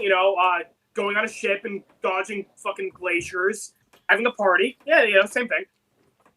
Sokka had a fun time, so I'd say it's a pony. So, I do like that when Bato, because like I say, he's not really much of a character, but I do like this where he notices like Sokka's kind of like a little somber that his dad never was able to take him. Yeah. Because he was 12 when he left and now he's 15. So, he kind of missed out on that. And then Bato is like, because Aang asks what it is and they have to say it. And Bato's like, you know what? You'll find out. Yeah. But he's talking to himself, which I like. So yeah, they go onto the ship, and obviously like because they're not really by the water tribe or like the South or North Pole or anything like that, they obviously have to improvise. So instead of dodging ice, Sokka was going to dodge rocks, and obviously like Sokka has to basically lead it. Like he kind of has to lead the mission and kind of get away to dodge the rocks. And Bato like can't step in. Obviously, like, he decides whether or not they pass or fail. So, like, if the ship sinks... Bato, like, assigns each of them to, like, do something. But, like, yeah, he's not going to interfere more than that. So, if the ship sinks, fuck it, that's a failure, I guess. Huh? If we die, we die. Yeah. So he ain't going to step in, so... It's like, oh, the Avatar fucking drowned it, and he just again freezes them all for another 100 years. Yep. Well, Bato would be so confused by that. Yeah. So I like this because this is like the first time you got to see like Sokka lead a mission really and everything like that. He's kind of given he's given Aang and Katara less instructions and everything like that. The dodge in the rocks and everything like that. And basically at that point they pass the mission and everything like that. But obviously they're about to come across some bigger rocks and everything like that, and Sokka's like, okay, we can do this, and even Bartos is like, look, Sokka, you proved yourself. There's nothing more you have to prove. But Sokka's just like, no, we can do this, and honestly, Sokka had a really nice advantage doing this. Everybody else, typically does this on their own and everything like that. But Sokka had a fucking an airbender and a waterbender. I like how you have half of the elements to get right, and you fucking choose one of the only ones that they aren't. Yeah. So obviously he has Aang and Katara use their bending to get past the rocks and everything like that. Pretty cool scene. I remember this being like cooler when I was younger type of thing. I just didn't really think they just dodged rocks. I thought they like went and like did a big battle or like did something big, but all they really kind of did was like dodge rocks and all that type of stuff. Like that's which I mean, again, this wasn't really meant to be like a huge thing. It was again Bato basically being like, "Hey, Sokka, you didn't get to do this with your dad. I'll kind of take you out on so you get." The thing I like about this the most is even though Aang and Katara, like by Sokka's leadership, they were able to do this and everything like that. And this was a cool character. Yeah, the big thing is that like it's really I mean we already kind of knew Sokka was like the de facto leader, but this is again really establishing that like Sokka's kind of like the one to take charge, and he's like the best at utilizing everybody's abilities. Yeah. So this is a really cool scene. This is a pretty cool scene. I like seeing Sokka like take charge, and obviously he's like feeling that confidence and everything like that type of thing. And then leads to the next scene that you're going to talk about. Yep. So they get back to the beach, and Bato, is going to give everybody a traditional water tribe mark. He basically has a little ink tube, and he gives everybody like a ceremonial mark. Sokka gets the mark of the brave, for his, the mark of the wisdom, for his, great leadership and able, like I said, utilize everybody's abilities to their best effect. Which of course Sokka's happy by because he's always wanted to be like the leader, and live up to his dad, who's the chief.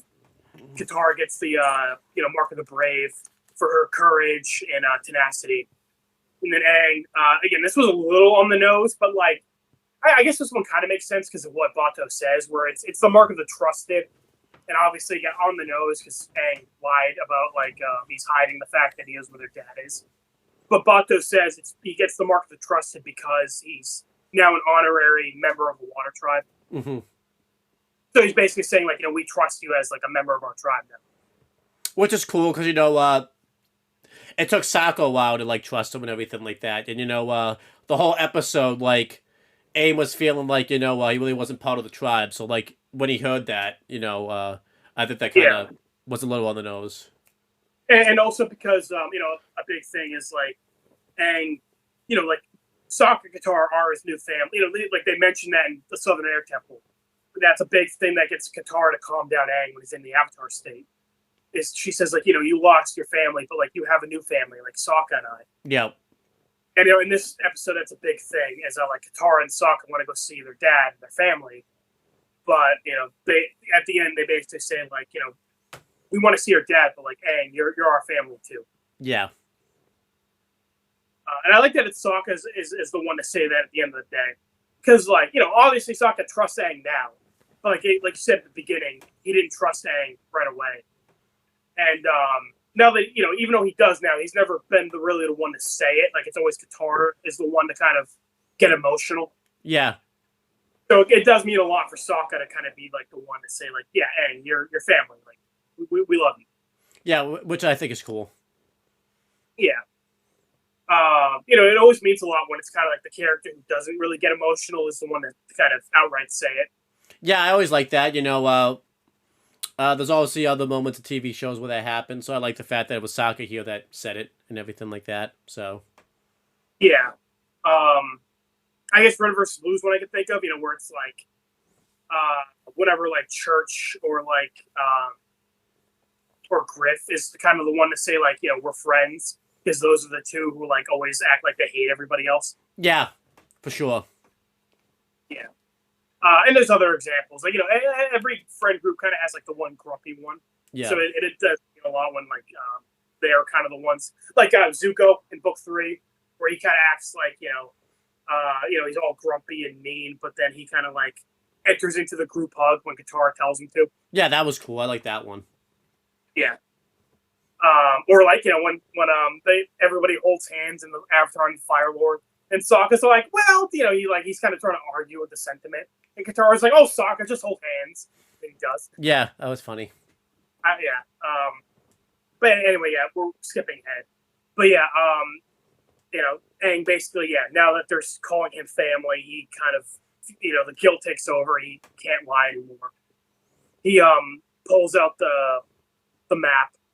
And, and Sokka and Katara are obviously, like, horrified and upset that, like, he hid this from them, knowing how much this meant to them. Sokka's, of course, very, like, Katara's, like, more, like, shocked. But Sokka's, like, gets very angry and upset that Aang would do this. Yeah. And I do like, he's, like, being not irrational, but, like, he's not thinking things through clearly, where he's like, you know what? We're going to go see our dad. You can go to the North Pole on your own. And he, like, storms off. And Bato is like, Sokka, maybe you should, like, think this through more clearly. But Sokka, like, interrupts him, and he's like, Katara, are you coming with me or not? And Katara, like, looks back at Aang, and she's, like, very upset, and she just basically says, like, yeah, I'm with you, Sokka. Yeah, I like this. I like that you get all the motivations of why they're all upset. Sokka obviously is upset that Aang kept this from him, and obviously the flashbacks really help, because obviously it meant a lot to Sokka to see his dad and everything like that. So I like that. I think Katara was just more in shock and, like, just really disappointed in Aang than anything else that he did this, more than angry. Yeah, it's like this is a very big thing that Aang kept from them. I can definitely see that, like, in the heat of the moment, they're like, you know what? Yeah, no, we're gonna go see our dad, Aang. Mm-hmm. Because obviously, like a little while later, when things calm down, they kind of think about why Aang did it. They kind of calm down. Hey, what happens here, by the way, when things calm down, they walk around. That's what should have happened at the end of Yellow Jackets, where they actually, like, fucking went and fucking planned shit out and everything like that. Like, that's what should have fucking happened. Yeah, exactly. But yeah, this was a good moment. And again, I think another reason why they got upset is because, like, Bato's saying that Aang's, like, an honorary member of the tribe and they trust him. That was more so Bato, like, for Aang and Katara, for Sokka and Katara, they've trusted Aang for a long time now. They've been traveling with him for a while. So for Aang to keep this from them, that is a big betrayal of trust. Yeah, for sure. So yeah, a little while later, presumably just like a couple hours later, Katara and Sokka are all packed up and they're going to leave with Bato, and Aang is kind of just like sitting on Appa, all sulking, and they kind of take one last look at him and they head out. Mm-hmm. And then Aang is. I do like there was a moment where, like, Katara actually came in, didn't really say goodbye, but just kind of said, like, good luck type of thing. Yeah, you too. So I like that, where Katara doesn't seem as upset at Aang as, like, Sokka. Yeah. But she just seems more hurt than anything. Yeah. And she's like, yeah, go see your dad. But yeah, and then the head nun kind of just walks up to Aang and is like, it's probably best if you leave now. And Aang is like, yeah, all right. Yeah. I guess he just didn't leave, I guess. So, he just didn't leave. He was still there for, like, a little while type of thing. So he just... Yeah, I get by that. Aang was just kind of sulking, like, now that he is on his own. Yeah, that's true, I guess. So Aang has been on his own, like, when he ran away, he pretty much immediately hit the storm and got frozen, and then from there he met Sokka and Katara. Yeah, that's true. So I guess he was just sulking. So anyway, he kind of did that in the South Pole, when he got kicked out of the tribe. He was kind of just like sulking with Sokka with Appa. Yeah. But remember then he didn't believe he was the last Airbender at that point. Yeah, that's true. So this was like the real first moment where he feels truly alone. Yeah, I guess I could buy that. Yeah. So is it still me? Let's see. I started. Yeah, because I wrote out wrapping up the stuff into the. Because there's one more. Because there's one more scene before Zuko meets up with them. Yeah. So yeah, Sokka, Katara, and Bato are walking through the forest, and they hear a wolf like crying out. And, Sokka thinks it's injured, but Bato says no. It's most likely been separated from its pack, and it's in pain from that. And, like, I know the feeling, when I got left behind by the tribe and they moved on because of my injury, like, I felt the same way, not being able to be alongside, my brothers in arms, it was more painful than my physical injuries. And, yeah, Sokka thought back to what it was like, when his dad left, and he, felt that pain of not being able to go with his dad and, like, the other men in the tribe. And this is kind of Sokka realizing that that's how Aang felt, and that's why Aang did what he did. Is he felt the same way him and Bato did. Like, it hurts to be the one left behind. Yeah, for sure. So I do like that's kind of why he doesn't really hold it against Aang. Is that, like, he's like, yeah, I understand it. I probably would have done the same thing. Yeah, I like that. I kind of like too that what his father's message stuck to him. He's like, he realizes they have to. The biggest thing for them right now is to go get Aang to the North Pole. So I like that. And all that. Yeah. I do like that also, where it's like, this is, sometimes they'll have a flashback to a message, and, like, it doesn't feel as strong because it feels like the character already learned that message a long time ago, and it's just kind of reinforcing it. Yeah. Like, already learned. But, like, here, this is legitimately, like, I can buy Sokka. This message didn't, like, fully click until now. Yeah, for sure. Where it's like, yeah, like, this is kind of a moment where he's like, yeah, now that he has an opportunity to be alongside his dad, he's choosing to be with Aang. This is truly him prioritizing, like, where he's needed the most, much like his dad said to him. Yeah, I like this. Yeah, so the Bato leaves, and that's basically, honestly, like, him being separated from the pack was probably the best thing for him. He ought to actually be a fucking character. Now he's not going to be a character anymore, so... Yeah, he gained just enough plot armor to not die. He's like, yes, all right, now I'm not just a random background character who gets fucked up. I get to live. Yeah. Well, also, I'm kind of pissed off is they kind of set something up where he's like, where he says, your dad would be very proud that you're helping the Avatar. But, like, like, maybe you can rendezvous with us later. Like, I'll tell you something. Like, it's kind of implying he, like, gives them, like a location where they can meet up later. Which never happens, yeah. Which, again, never happens. So, again, it feels weird that they're kind of setting something up here that never happens. And, again, I kind of wish, considering it's Sokka's and Katara's dad, and he's, like, the chief of, like, an army that is fighting, you figure I wish they did more with the Southern Water Tribe military, Yeah, for sure, definitely. Whenever we talk about, like, fighting the Fire Nation, it is like the Earth Kingdom doing all the fucking heavy lifting. Yeah, definitely.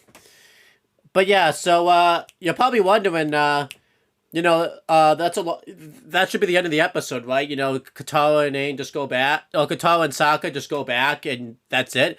But there's been kind of something else going on that we figured we'd wait to talk about before the plot lines meet up. So during all this, we've been getting some scenes interrupted with Zuko. Zuko was just kind of, and everyone else was just kind of hanging out, and we meet. I do like because last time we really saw him chasing Aang was Blue Spirit, and he hasn't really had much of a way to, like, catch Aang since then. Like, he kind of fell behind. Yeah, so this is a good way to get him to, like, catch up. Yeah, I like that. So, but yeah, so June, we meet June for the first time. She comes on with this creature. It's almost kind of like a monstrous creature. It's got really no eyes or anything like that. And June says, like, there's a stowaway on the ship. And obviously Zuko's just like, there's no stowaways on the ship. Like, we checked everywhere. And this creature's, like, sniffing out where the stowaway could be. And the creature, like, rips open a little bit of the ship. And we said that actually is a stowaway on the ship. It, like, owed June some money, I guess, so all that type of stuff. Well, no, it's like a criminal. And, like, she basically says, like, I'm collecting the bounty. She's a bounty hunter. Yeah. Gonna, like, throw him in jail, get her money. There is a substantial reward who could ever find the Millennium Falcon, but I want him alive. No integrations. June's on the fucking. She's sitting alongside Boba Fett. Yeah. And then she dies very unexpectedly, very comedically. Yeah, she fucking blind. Well, it's funny because she's got a blind pet. Blind Han Solo knocks her over and she fucking falls into the Sarlacc pit. Yeah, which isn't a death, I guess. So. Yeah, and then she comes back and gets her own Disney Plus show. Oh, okay. You already knew that. The Book of Boba Fett. Oh yeah, you did tell me that. Yeah. And but she takes the stowaway. The stowaway tries to escape, but then the creature, which we find out is a shoo-shoo, really weird name for that creature. Not the name I didn't even know that was the name of it, but sure. I think you might have that. No, she said shoo-shoo. She said my shoo-shoo, unless it's just the name of what she named it. I think that's like her name for it. All right. Like Appa isn't like the name of the species. Yeah. They never say the name of the creature I know in this episode, but that's what she says here. So. Yeah, it probably has a name for it. But he gets paralyzed because shoo-shoo sticks uses its tongue and it attacks the stowaway, and we find out that he's paralyzed, and basically this thing has the ability to paralyze people permanently. It just takes him and fucking breaks their spine on his back. Yeah. It lasts like an hour. Yeah. So they leave. Later in the night, we see that obviously like a big commotion happened, like a big person like fell out of the, fell out of the building and everything like that. And we see SpongeBob, in the movie where the fucking guy gets sent out of the bar outside. And this is, I like to think it's that bar because it's got the same setup and everything like that. We see that June's arm wrestling people, and obviously she's doing this like for money and everything like that. And Zuko comes in.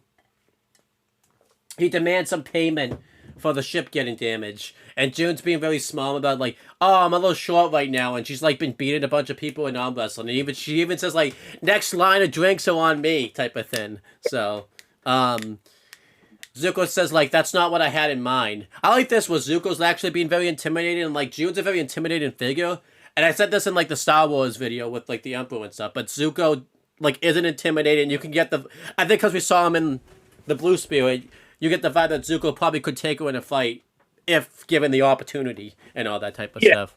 I get where they're not making one character like a pussy to set the other one up. Like June and Zuko are kind of, again, like Zuko does come across as intimidating, but June doesn't like back down. She just kind of treats it like whatever. Yeah. So the deal is that Zuko pulls out Katara's necklace and she wants him to find, obviously, Aang. She originally thinks it's Katara, but it's just like, no, I want you to find the monk that she's with. He doesn't mention that it's like the Avatar, obviously. I think he's trying to brush that off, because obviously if she probably knew that was the Avatar, she probably would try to take the money for herself, maybe, and sell him off to the Fire Nation or something. Kind of like what the Pirates did last time, where they're like, when Sokka let it slip that Aang's the Avatar, the pirates are like, oh, keep the waterbending scroll. If we sell Aang to the Fire Lord, we'll fucking be rich. Yeah. I will say what is interesting is Zuko kind of goes back to being like the one-note villain that he was pre the storm, but I do like this where like now that you get the context behind it, it's really not him being that one-note villain now. It's like it's him desperate enough to try to get his honor back now and everything like that. I like that it's not just because like it'd be weird if Zuko started acting differently just because we saw his past, Yeah. So. Obviously, he's still the same. Yeah. So. Zuko originally makes a deal where, like, if you help me find the Avatar, or if you help me find this guy, I would consider the damages to my ship paid for. Obviously, she doesn't agree with it, so then Iroh throws in there. We'll also throw in some, like, extra money in there and everything like that type of thing. So then she agrees. They do. I like this. Or kind of shows she's like kind of an asshole, where he's like, "We'll pay your weight in gold," and she hops down and she says, "Make it your weight, and we got a deal." Yeah. Obviously, calling Iroh fat. Yeah. They do a couple jokes here where obviously Iroh has is flirted with June, kind of whatever. Some are funny, some aren't. Listen, Mrs. Iroh's been gone a long time, Zuko, Iroh's like, nephew, meet your new aunt. Yep. They're like the same age, I think, too, probably. I get the vibe that Zuko and June. She seems like 20s is what I would say. I would hope so, because then we have to put Iroh on the list, so... Yeah.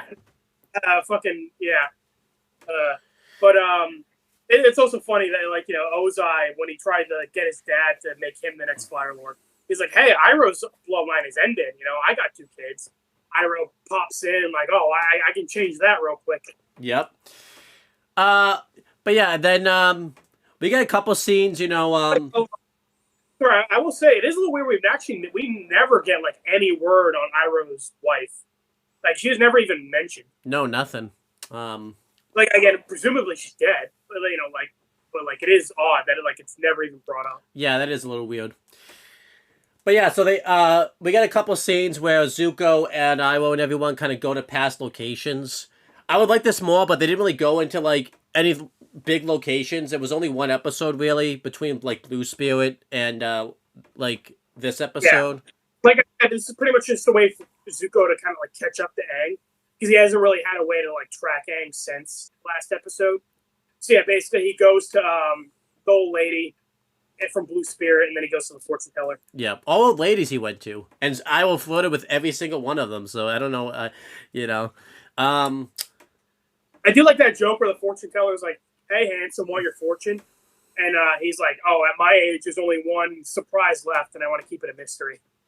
I wonder if that surprise was Zuko betraying him in the end of season 2. Yeah, Iroh's like, well, I guess I got 2 surprises then. Yeah. What was the other one, you think? Well, I guess 3, because the extra surprise is that he thought he wouldn't have any more surprises. Yeah. So, what was the what's the other one you were referring to? What? You said death. Oh, that's true. Yeah. No, that was like the joke. Is he says, at my age, there's only one surprise left. Oh, that's true. Death. Yeah. So then, eventually, they catch up. They go to the town. Not the town, but the abbey, and that's kind of important. And then they catch up, and then eventually, Zuko catches up to Katara and Sokka, and they're coming back to go be with Aang. And obviously, they're confused, like, why Aang isn't with them. But then Sokka kind of tells them that they got separated. So, Shushu uses the tongue to paralyze them. I like that Zuko thinks he's bullshitting. Like, Zuko says, like, how stupid do you think I am? And Sokka's like, pretty stupid. Which is funny. And then Shushu picks up a noose. I will say, like, some of the locations they did go to were weird, because Katara wasn't at, like, one of the locations, but I gotta guess that, like, she was close enough to, like, the old lady. You're right, because, yeah, Katara wasn't at the old lady's. Oh, shit, no. The old lady with the cat wasn't at her, like, house. She was, like, in the ruins. Okay, so that makes sense then, I guess. Which is, like, where they were sleeping while they were sick. Yeah, that makes sense then, I guess. So. Yeah, and then they end up at the fortune teller because they mentioned that Katara was, like, there a lot. Yeah. Well, I do like that June. Like, she still thinks it's, like, Zuko's girlfriend. So she's like, oh, no wonder she left you. She's way too pretty for you. Yeah, and we just really talked about. Comes back in book 3. She again, like, calls her Zuko's girlfriend, and they get, like, offended by that. Which was funny, yeah. But I like that she keeps calling her that. Yeah. So, Shushu starts to pick up another scent, and it's the map that Aang was holding the whole time. They ended up picking that up because Bato gave it back to him. Would have been funny if they picked up Bato had the map still and everything. They should come up to him and they're like, "Who the fuck is this guy?" And that's a rain guy walking through the woods. and Zuko's just like, I don't know, but I hope I don't think he stands out in a crowd much. So yeah, it's like, okay, he's a background character. We can kill him and be okay. Yeah, but because Aang hold the map, that's that causes shoulder. Huh? Bato's like, oh god, my other shoulder. Yeah, that'd be funny too. But yeah, so everyone gets paralyzed. And now that Shushu has the new sense, they're gonna Shucho's gonna go back to the village, and that kind of wraps this up. The Zuko plotline was like fine enough as it was. You know, it kind of I liked June as a character. I liked seeing Shushu, another outworldly creature that we haven't really seen before. And again, this is all fine to see now because now we get the context of why Zuko's doing all this. So it's kind of cool that he's not like as one note of a villain as we thought and everything like that type of thing. I will say, like, other than maybe Kyoshi Island, this was probably the weakest, like, Zuko hunted the Avatar, maybe episode and everything like that. And you know, I guess I'm saying now, this is like the last episode we get with like Zuko as like the main villain, and you know, kind of look because you know, obviously I haven't watched much of book one since I was a kid, and like looking back, I'm like, we really didn't get that as many Zuko episodes as I thought. Yeah, not just that. This is the last like Aang versus Zuko fight of book one. And we get like Aang versus Zuko till like the end of book two. Yeah, so yeah, it's kind of weird looking back and like we had a lot of episodes without Zuko because as a kid I remember Zuko. I thought Zuko was in like almost every episode. Yeah, me too. But we would go pretty long stretches or like not. We would go a decent like 3-4 episodes without Zuko in it. Yeah, I think the longest stretch was I know he's in prison at the end, but I'm gonna put in prison on the list because he's not in until like the very end. Like, so yeah, we got you know the premiere obviously. Then we get Kyoshi Island. Yeah. He's not really the focus of Winter Solstice, so I'm not really counting that. Yeah. Was and then this episode. The pirate episode. Yeah, the pirate episode. Like that's only like 4 episodes where Zuko is like the main villain of it. Yeah, I would have liked it a little more. Which is weird because like you know like obviously I like Zhao. You know we have Blue Spirit and you know the Deserter which is coming up, and then like the North Pole. That's only like 3. You know that's about what I remember. I remember Zhao wasn't like the main focus of book 1. But it is kind of weird to think like, oh wow, Zhao was only in like was about as present as Zuko was in book 1, which is weird. Yeah, because like I feel like that issue gets kind of solved next episode where it was like a mix. We got like a lot of episodes of Azula as the main villain. Yeah, I was gonna say book 2 fixes that issue, like where it's we get a decent amount of Azula. You know, we get you know Omashu, the drill. Yeah.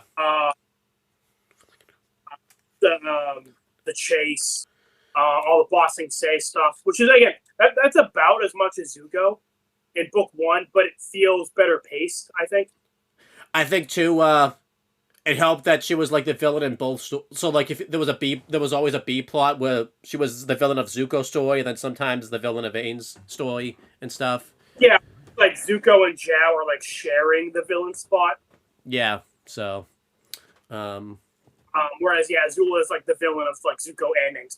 So she's like, we get a lot of her time as a villain. Yeah, so, yeah, really weird. You didn't really get much of Zuko. And again, it's weird that this is the last fight, too, because it's kind of in a nothing episode. So. Yeah. And again, like, you know, like we said, Zuko was present. Like, again, he was in the Winter Solstice, but he was kind of like there. He only kidnapped Aang for like 5 seconds. And then same thing in the North Pole episodes where he kidnaps Aang. But like that really is kind of more of like a background thing of like everything else going on. Yeah, and he's not even the main, and he's also not the main villain of the North Pole either. So yeah, that's now. So like yeah,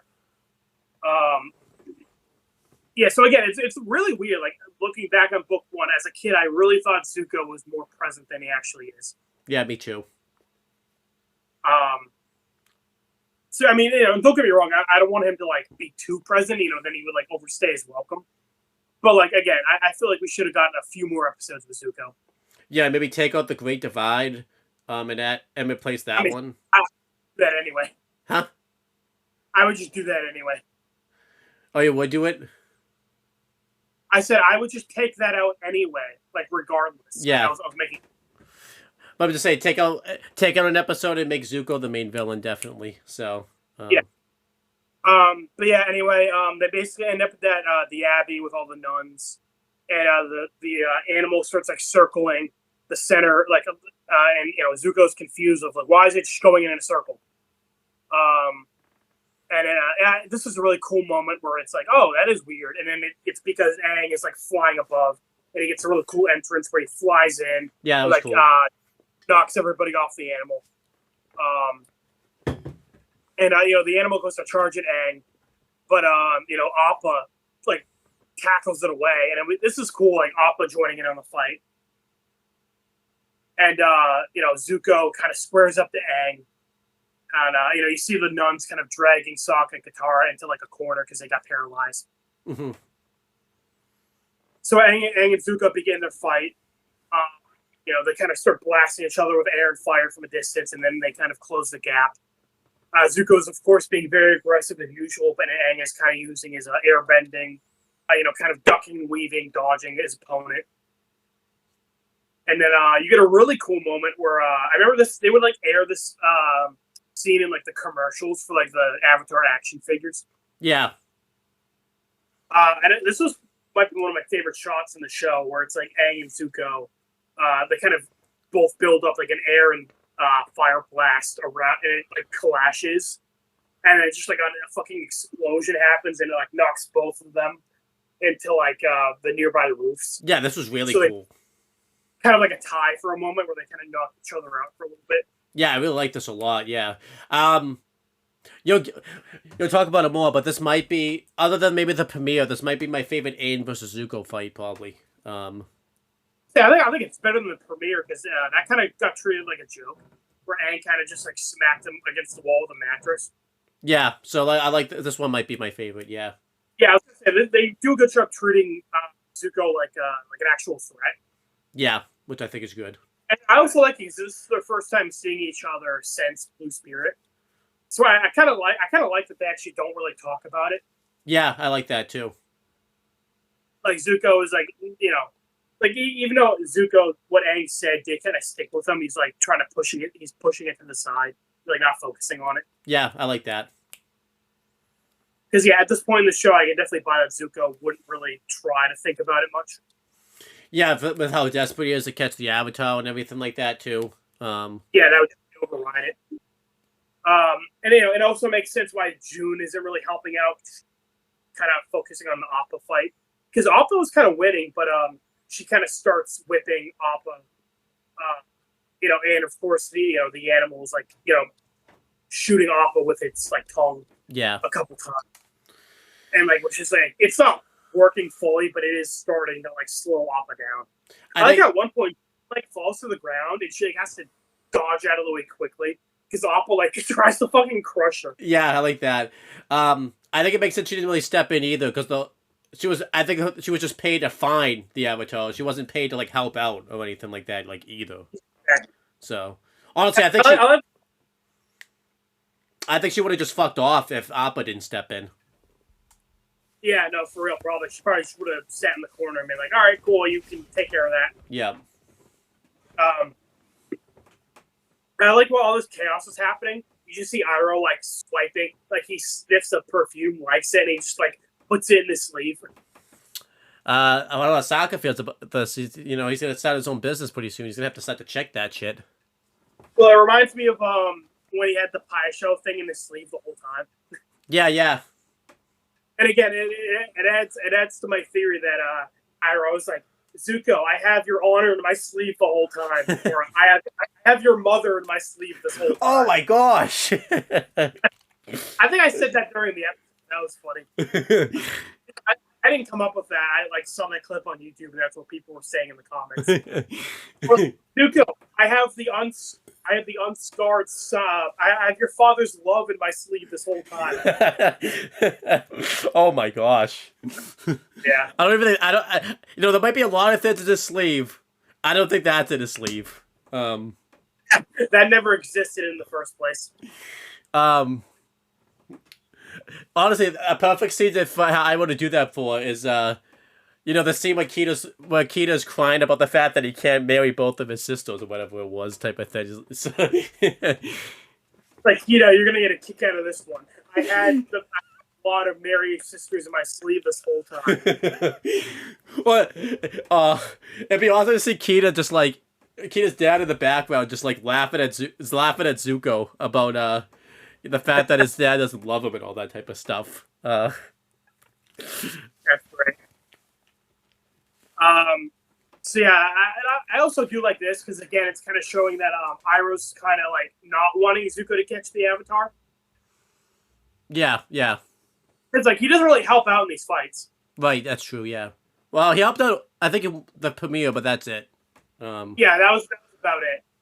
But it seems to be like whenever he can kind of avoid confronting Aang, he will. Yeah, for sure. Because like, I think the idea is like he wants to help Zuko, but like he doesn't really want Zuko to catch Aang. Yeah, and again, I think because of what he said in the storm, that things aren't really just going to return to normal anyways, type of thing. So. Yeah, that's kind of the thing. Is like he knows catching Aang wouldn't really fix stuff. Yeah. So. Yeah, and also he is a member of the White Lotus, so like he doesn't really want the Fire Nation to win. I don't think. For sure. Yeah. We're about to beat the next member too in the next episode, right? Yeah, you're right. He's in it, isn't he? It's like him. Yep. Boomy and.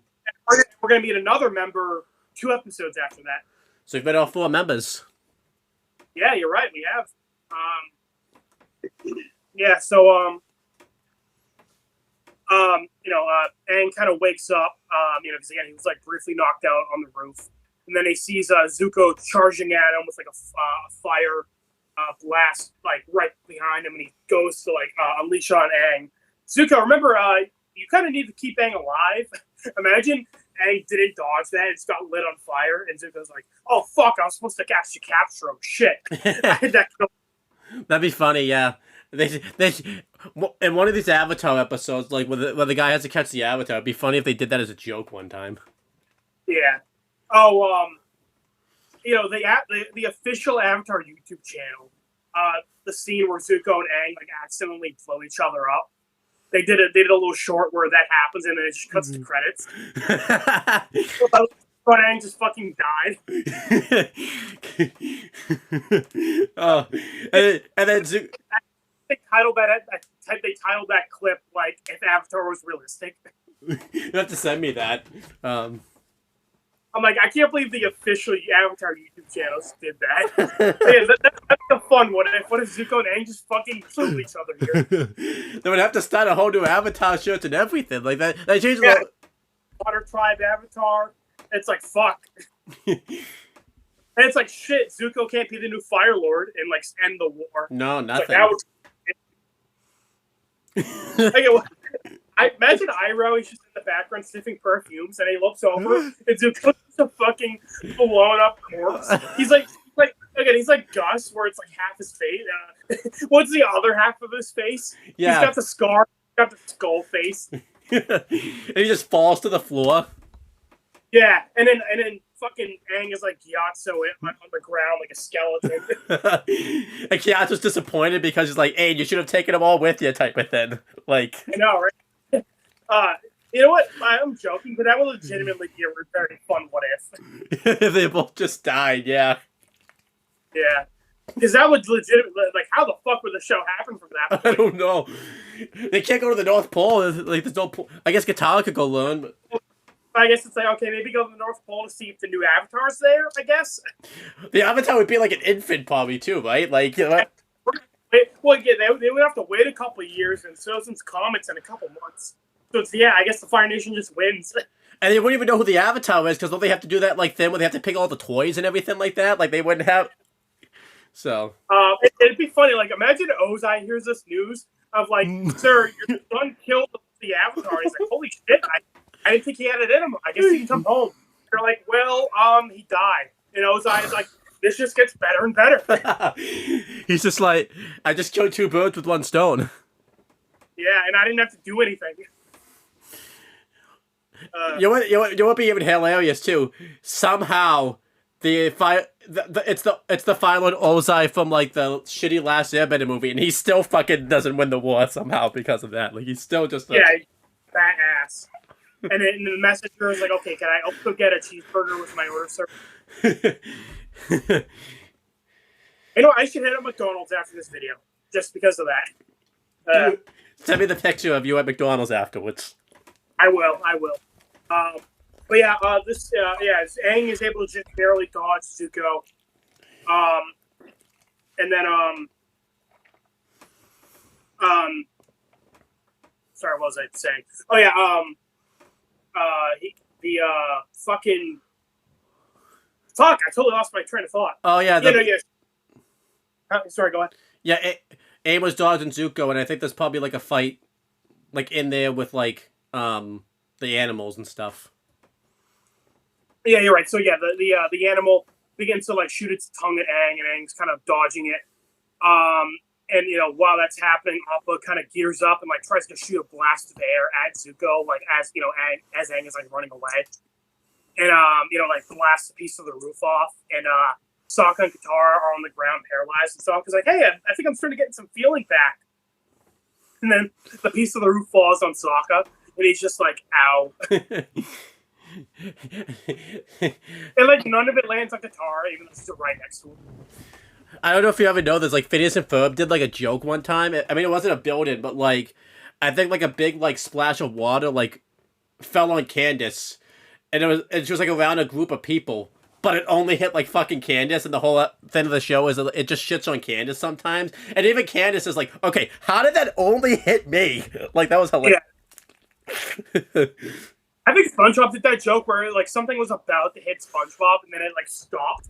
And then it like went over him to hit Squid or something. I think you're right, yeah. Yeah. But shit, what was I saying? Yeah, so like Zuko goes to attack Aang, and like does an air barrier, sits up immediately, and like blasts Zuko with like a big gust of wind. And like Zuko's pretty durable because it didn't knock him over, but it just like pushed him up into a wall. And he kind of like hits his head on it, like stuns him for a second. And then he looks up and sees Aang kind of doing the same thing he was doing earlier, like running at him with like a big like blast of element, and he like, you know, again underhand attacks it. Mm-hmm. I like it kind of like showing that Aang and Zuko are kind of like rubbing off on each other, where they're kind of fighting similar. Yeah, I like that, you know, because they are kind of like parallels throughout the show. Yeah, so it's cool to kind of fight in the same way now and everything like that too. Yeah, because I mentioned in Blue Spirit where Aang was kind of getting like kind of aggressive in his fighting style. Yeah. And like Zuko is kind of the one kind of like dodging a lot. Like they're kind of in the, you know, they're helping each other and saving each other a lot. Yeah, I like that. Yeah, so yeah, you know, he kind of manages to knock Zuko away, but again, he kind of starts to get on the ropes because Appa finally gets like paralyzed from the animal, and like he's kind of out cold for a little bit. So now Aang's getting like teamed up on, and like he's up against the wall. Zuko's like shooting fire shots at him, and the other animals like shooting his tongue. So Aang's kind of back into a corner. Yeah. The Yellow Jacket should have done this against Shauna. Yeah, they could definitely for sure. Yeah, you know.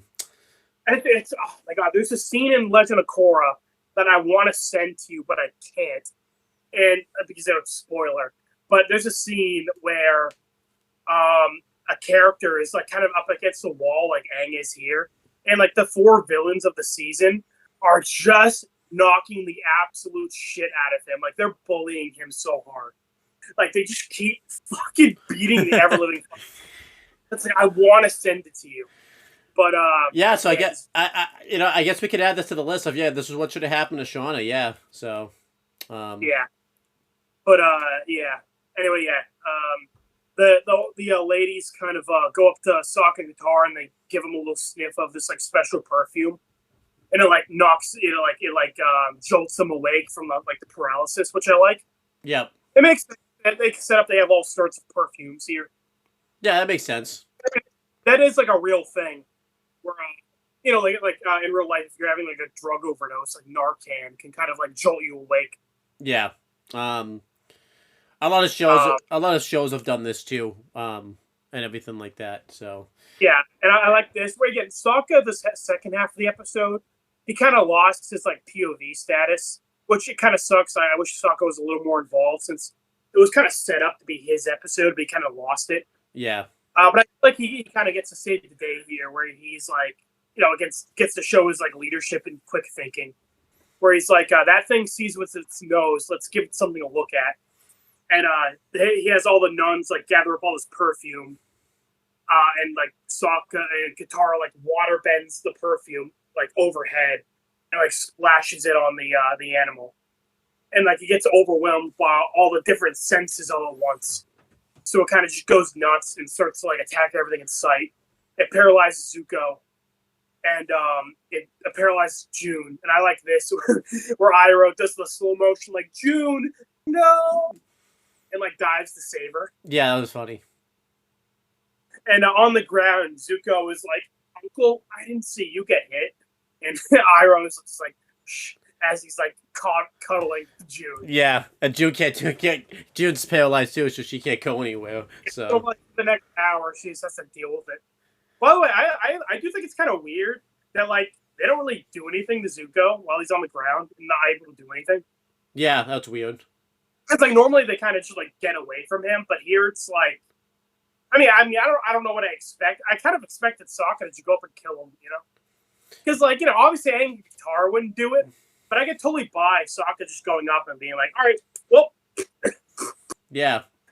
I mean, he hits like he hits that Earth Kingdom dude like later on, like from behind, with his boomerang and everything like that. He's like, hey, you guys all good with that type of thing?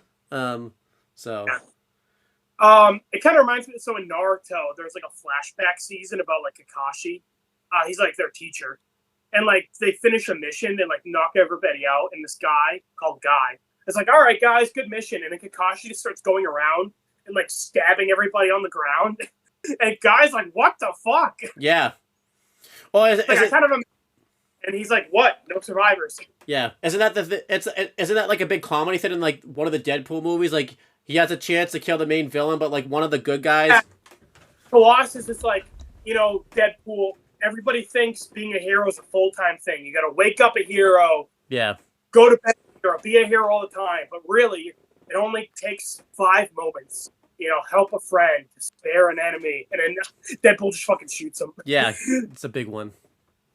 Yeah. Again, it is like I don't know what I expect them to do, but it just feels weird to just leave Zuko on the ground here when you have an opportunity to like make sure he's not gonna attack you again. Yeah, especially to like the nuns like. Didn't like arrest him or like have him like get arrested or something type of thing. So yeah, it is odd. Like call some Earth Kingdom soldiers to be like, hey, yeah, we have like the Prince of the Fire Nation here, and then like and the Fire Lord's brother, who is also like the fucking Dragon of the West. Yeah, and it's like I feel like they would go arrest them. Yeah, I guess not. Yeah, so that is odd.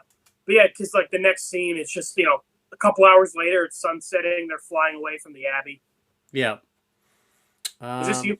Still you. Oh, okay. So Aang is like, so where to now? And I like this, where Aang kind of like is expecting them to still want to go see their dad. And he's kind of more accepting of it now. But Sokka's like, yeah, we got to get you to the North Pole. We've lost too much time. Yeah. And Aang's like, wait, what if your dad? And Sokka is like, of course we want to go see your dad, but you're our family too, and you need us. But which is what I said earlier. I do kind of wish Aang apologized here. Yeah, I feel like that was one thing I was gonna say. Like, Aang really still should have apologized, because I feel like, honestly, until you said what you said earlier, I thought Katara and Sokka kind of forgave him too quickly. But like after what you said earlier, I guess I can buy it. But Aang should have like apologized from like keeping it from them, because like. Yeah, again, it would have been nice for Aang to apologize and then Sokka be like, yeah, no, I understand how you feel, Aang. Yeah. Because, like, how do you trust someone after doing that anyways, type of thing? Like, I feel like Aang, if Aang apologized. I feel like Ben is a bad example because they didn't follow up on it. But for the Kevin 11 episode, I like that it ended with Ben, like, apologizing to Max for everything. Max is like, I know you're sorry. And, like, you're my grandson and nothing's going to change that. But, like, you have to earn my trust back. Yeah, so it would have been nice if Aang had to earn the trust back and all that type. A bad example because they didn't really follow up on that. But like, I do like that episode ended with like, yeah, no, Max doesn't trust Ben. Like, he has to earn that back. Yeah. Unfortunately, it just didn't do anything. And then I guess he off screen. I guess. I guess so. Yeah. So. And then obviously afterwards, Aang gives Katara the necklace back, and they have a sweet moment. So. Yeah, I like Aang is kind of like going to. He's like kind of playing coy a little bit, where he's like, you know, gee, Katara, I wish I can give you some piece of home. And she's like, it's okay, and he's like, no, still some little trinket, kind of like this. Mm-hmm. And I do like this, where he's like, you know, Zuko wanted me to make sure you got it back, and Katara's like, oh, that's so sweet of Zuko. Can you give him a kiss for me? And then she like kisses Aang on the cheek. Aang never gave Zuko that kiss for her. It's kind of the beginning of Katara, kind of a little bit reciprocating the crush. Aang But, like I don't like Aang. It's very obviously like he is in love with her. Katara, it's a little more subtle, but I do think, like especially at the beginning of book 3, when she gets a little jealous and Aang's like dancing with a girl. Yeah. Like by then, she definitely has a crush on Aang. I would say like end of book 1, beginning of book 2, she pretty firmly has a crush on Aang. Yeah, I would say so. It's not as obvious. Yeah. I like that they actually showed Aang getting the necklace back, because I forgot this was on the episode, because it's when they're fighting on the well. Like. Oh, I forgot about that part. Shit. That was my favorite part of the fight. Yeah, talk about it. Go ahead, talk about it. Real quick, super sorry. Aang is battling Zuko, and he notices Zuko is holding onto the necklace, and Aang is like, okay, I gotta grab that for Katara.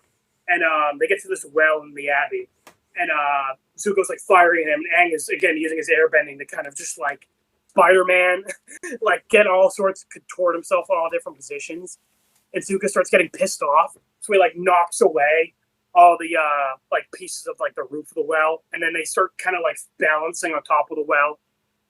Aang dives into the well, and Zuko goes to like shoot a piece of fire into it, but then Aang uses his water bending to like shoot up all the water. That was cool, yeah. And before he dives into the well, he's able to like knock the necklace off of Zuko with his foot, and he's able to kind of just like grab it. That was cool. Yeah. But yeah, that's the end of the episode. I would say good episode. I would give it like a B-. I think it's well intended. I like the Sokka stuff, getting to know about his past. The Aang storyline part of it, where he feels like he's gonna get abandoned, is pretty solid. The Zuko stuff's pretty good. I like the fight at the end. I think where this episode has its flaws is, they should have just kept it with Sokka as the POV. I would have liked that, or like maybe not just kept it, but like make it more even with Sokka and Aang with the POVs, because it started out really well intended with Sokka being the POV, and they kind of kept it that way, but I feel like it kind of lost its way a little bit with Sokka being the POV, and they just kind of made it Aang's POV. I would have liked it if it just found a middle ground. And so like I complained a bit about like I wish we had more Zuko centered episodes in book 1. This is kind of the episode where I wish they didn't have Zuko in it. Make it more about like Sokka and like their dad and like Aang feeling like not wanting to be abandoned. Yeah. Make it like a Sokka. More time. Despite being called Bato the Water Tribe, Bato's barely in this episode. Yeah, he's just there. He just kind of shows up and says, "Hey guys, I'm here and I'm leaving." And the whole Katara necklace thing, I kind of wish they did more with it, considering that was kind of like in the background for like multiple episodes now. Yeah. And like, if you were gonna have Katara get it back, I wish it was on like a Katara focused episode. Yeah, for sure. But obviously, like we said, what would you grade this? I go B-. Would you grade this episode? Yeah, B-. It's solid. It's good. Better than the Fortune Teller. But it's got some flaws in it, and it's like not as important as I would have liked, considering we kind of got a good look into their past. Yeah. Again, like we said in the beginning of the video, like 2 hours ago. Wait till I tell you how long this video is. You're gonna be shocked. I think it's like 3 hours, right? Yeah, it is. I think it just lost our way, but yeah, we definitely would have sacrificed these 2 episodes to have some more time in the North Pole, or like you said, one of them definitely to have like a Zuko being the villain episode. One of the two, more so the North Pole, I would say. you know, Bato really didn't end up mattering in the end. We didn't even need the necklace stuff. And then obviously the fortune teller completely doesn't matter. Just get that, throw that completely in the trash with the Great Divide. Just get that in. And it is like early book one, I feel like is where you can kind of place these like filler-ish episodes. You know, but like I feel like now that we're getting towards the end of the season, I would like some episodes with a little more to them, you know? Yeah. Especially because, again, like we said, we really don't get any time in the North Pole. So I would 100% sacrifice some of these episodes to get more of that. Yeah. I guess the writers were thinking, you know, obviously we just had like 2 really big episodes. They clearly wanted to throw a couple in there. They clearly could have just done the Deserto. That's kind of a nothing episode. That's more so a nothing episode. It ends up being a big deal, I guess, but the Deserto, I think, would have been fine. And even the Northern Red Temple, but like you said, that wouldn't really make sense to put that there before the Deserto, but it should have been the Deserto probably next, and then Northern Red Temple. And then obviously some episodes of the North Pole. So, yeah. But that's pretty much it, I guess. You know, like we said, C and B minus. Yeah. Okay. You know, not like they're good, but this, by Avatar standards, we kind of expect more. Yeah. So we'll be back. You know, we'll be doing the next 2 Avatar episodes, the next video, and then Lucky Girl. And then we'll be doing another Ben 10 episode, then Evil Dead 2, and finishing up seasons 1 of Ben and Avatar, or doing Army of Darkness, depending on our mood. And then at sometime end of June, middle of June, we're going to do a channel update video and then really plug away with Danny. So that's pretty much it, guys. And we'll talk to you guys later.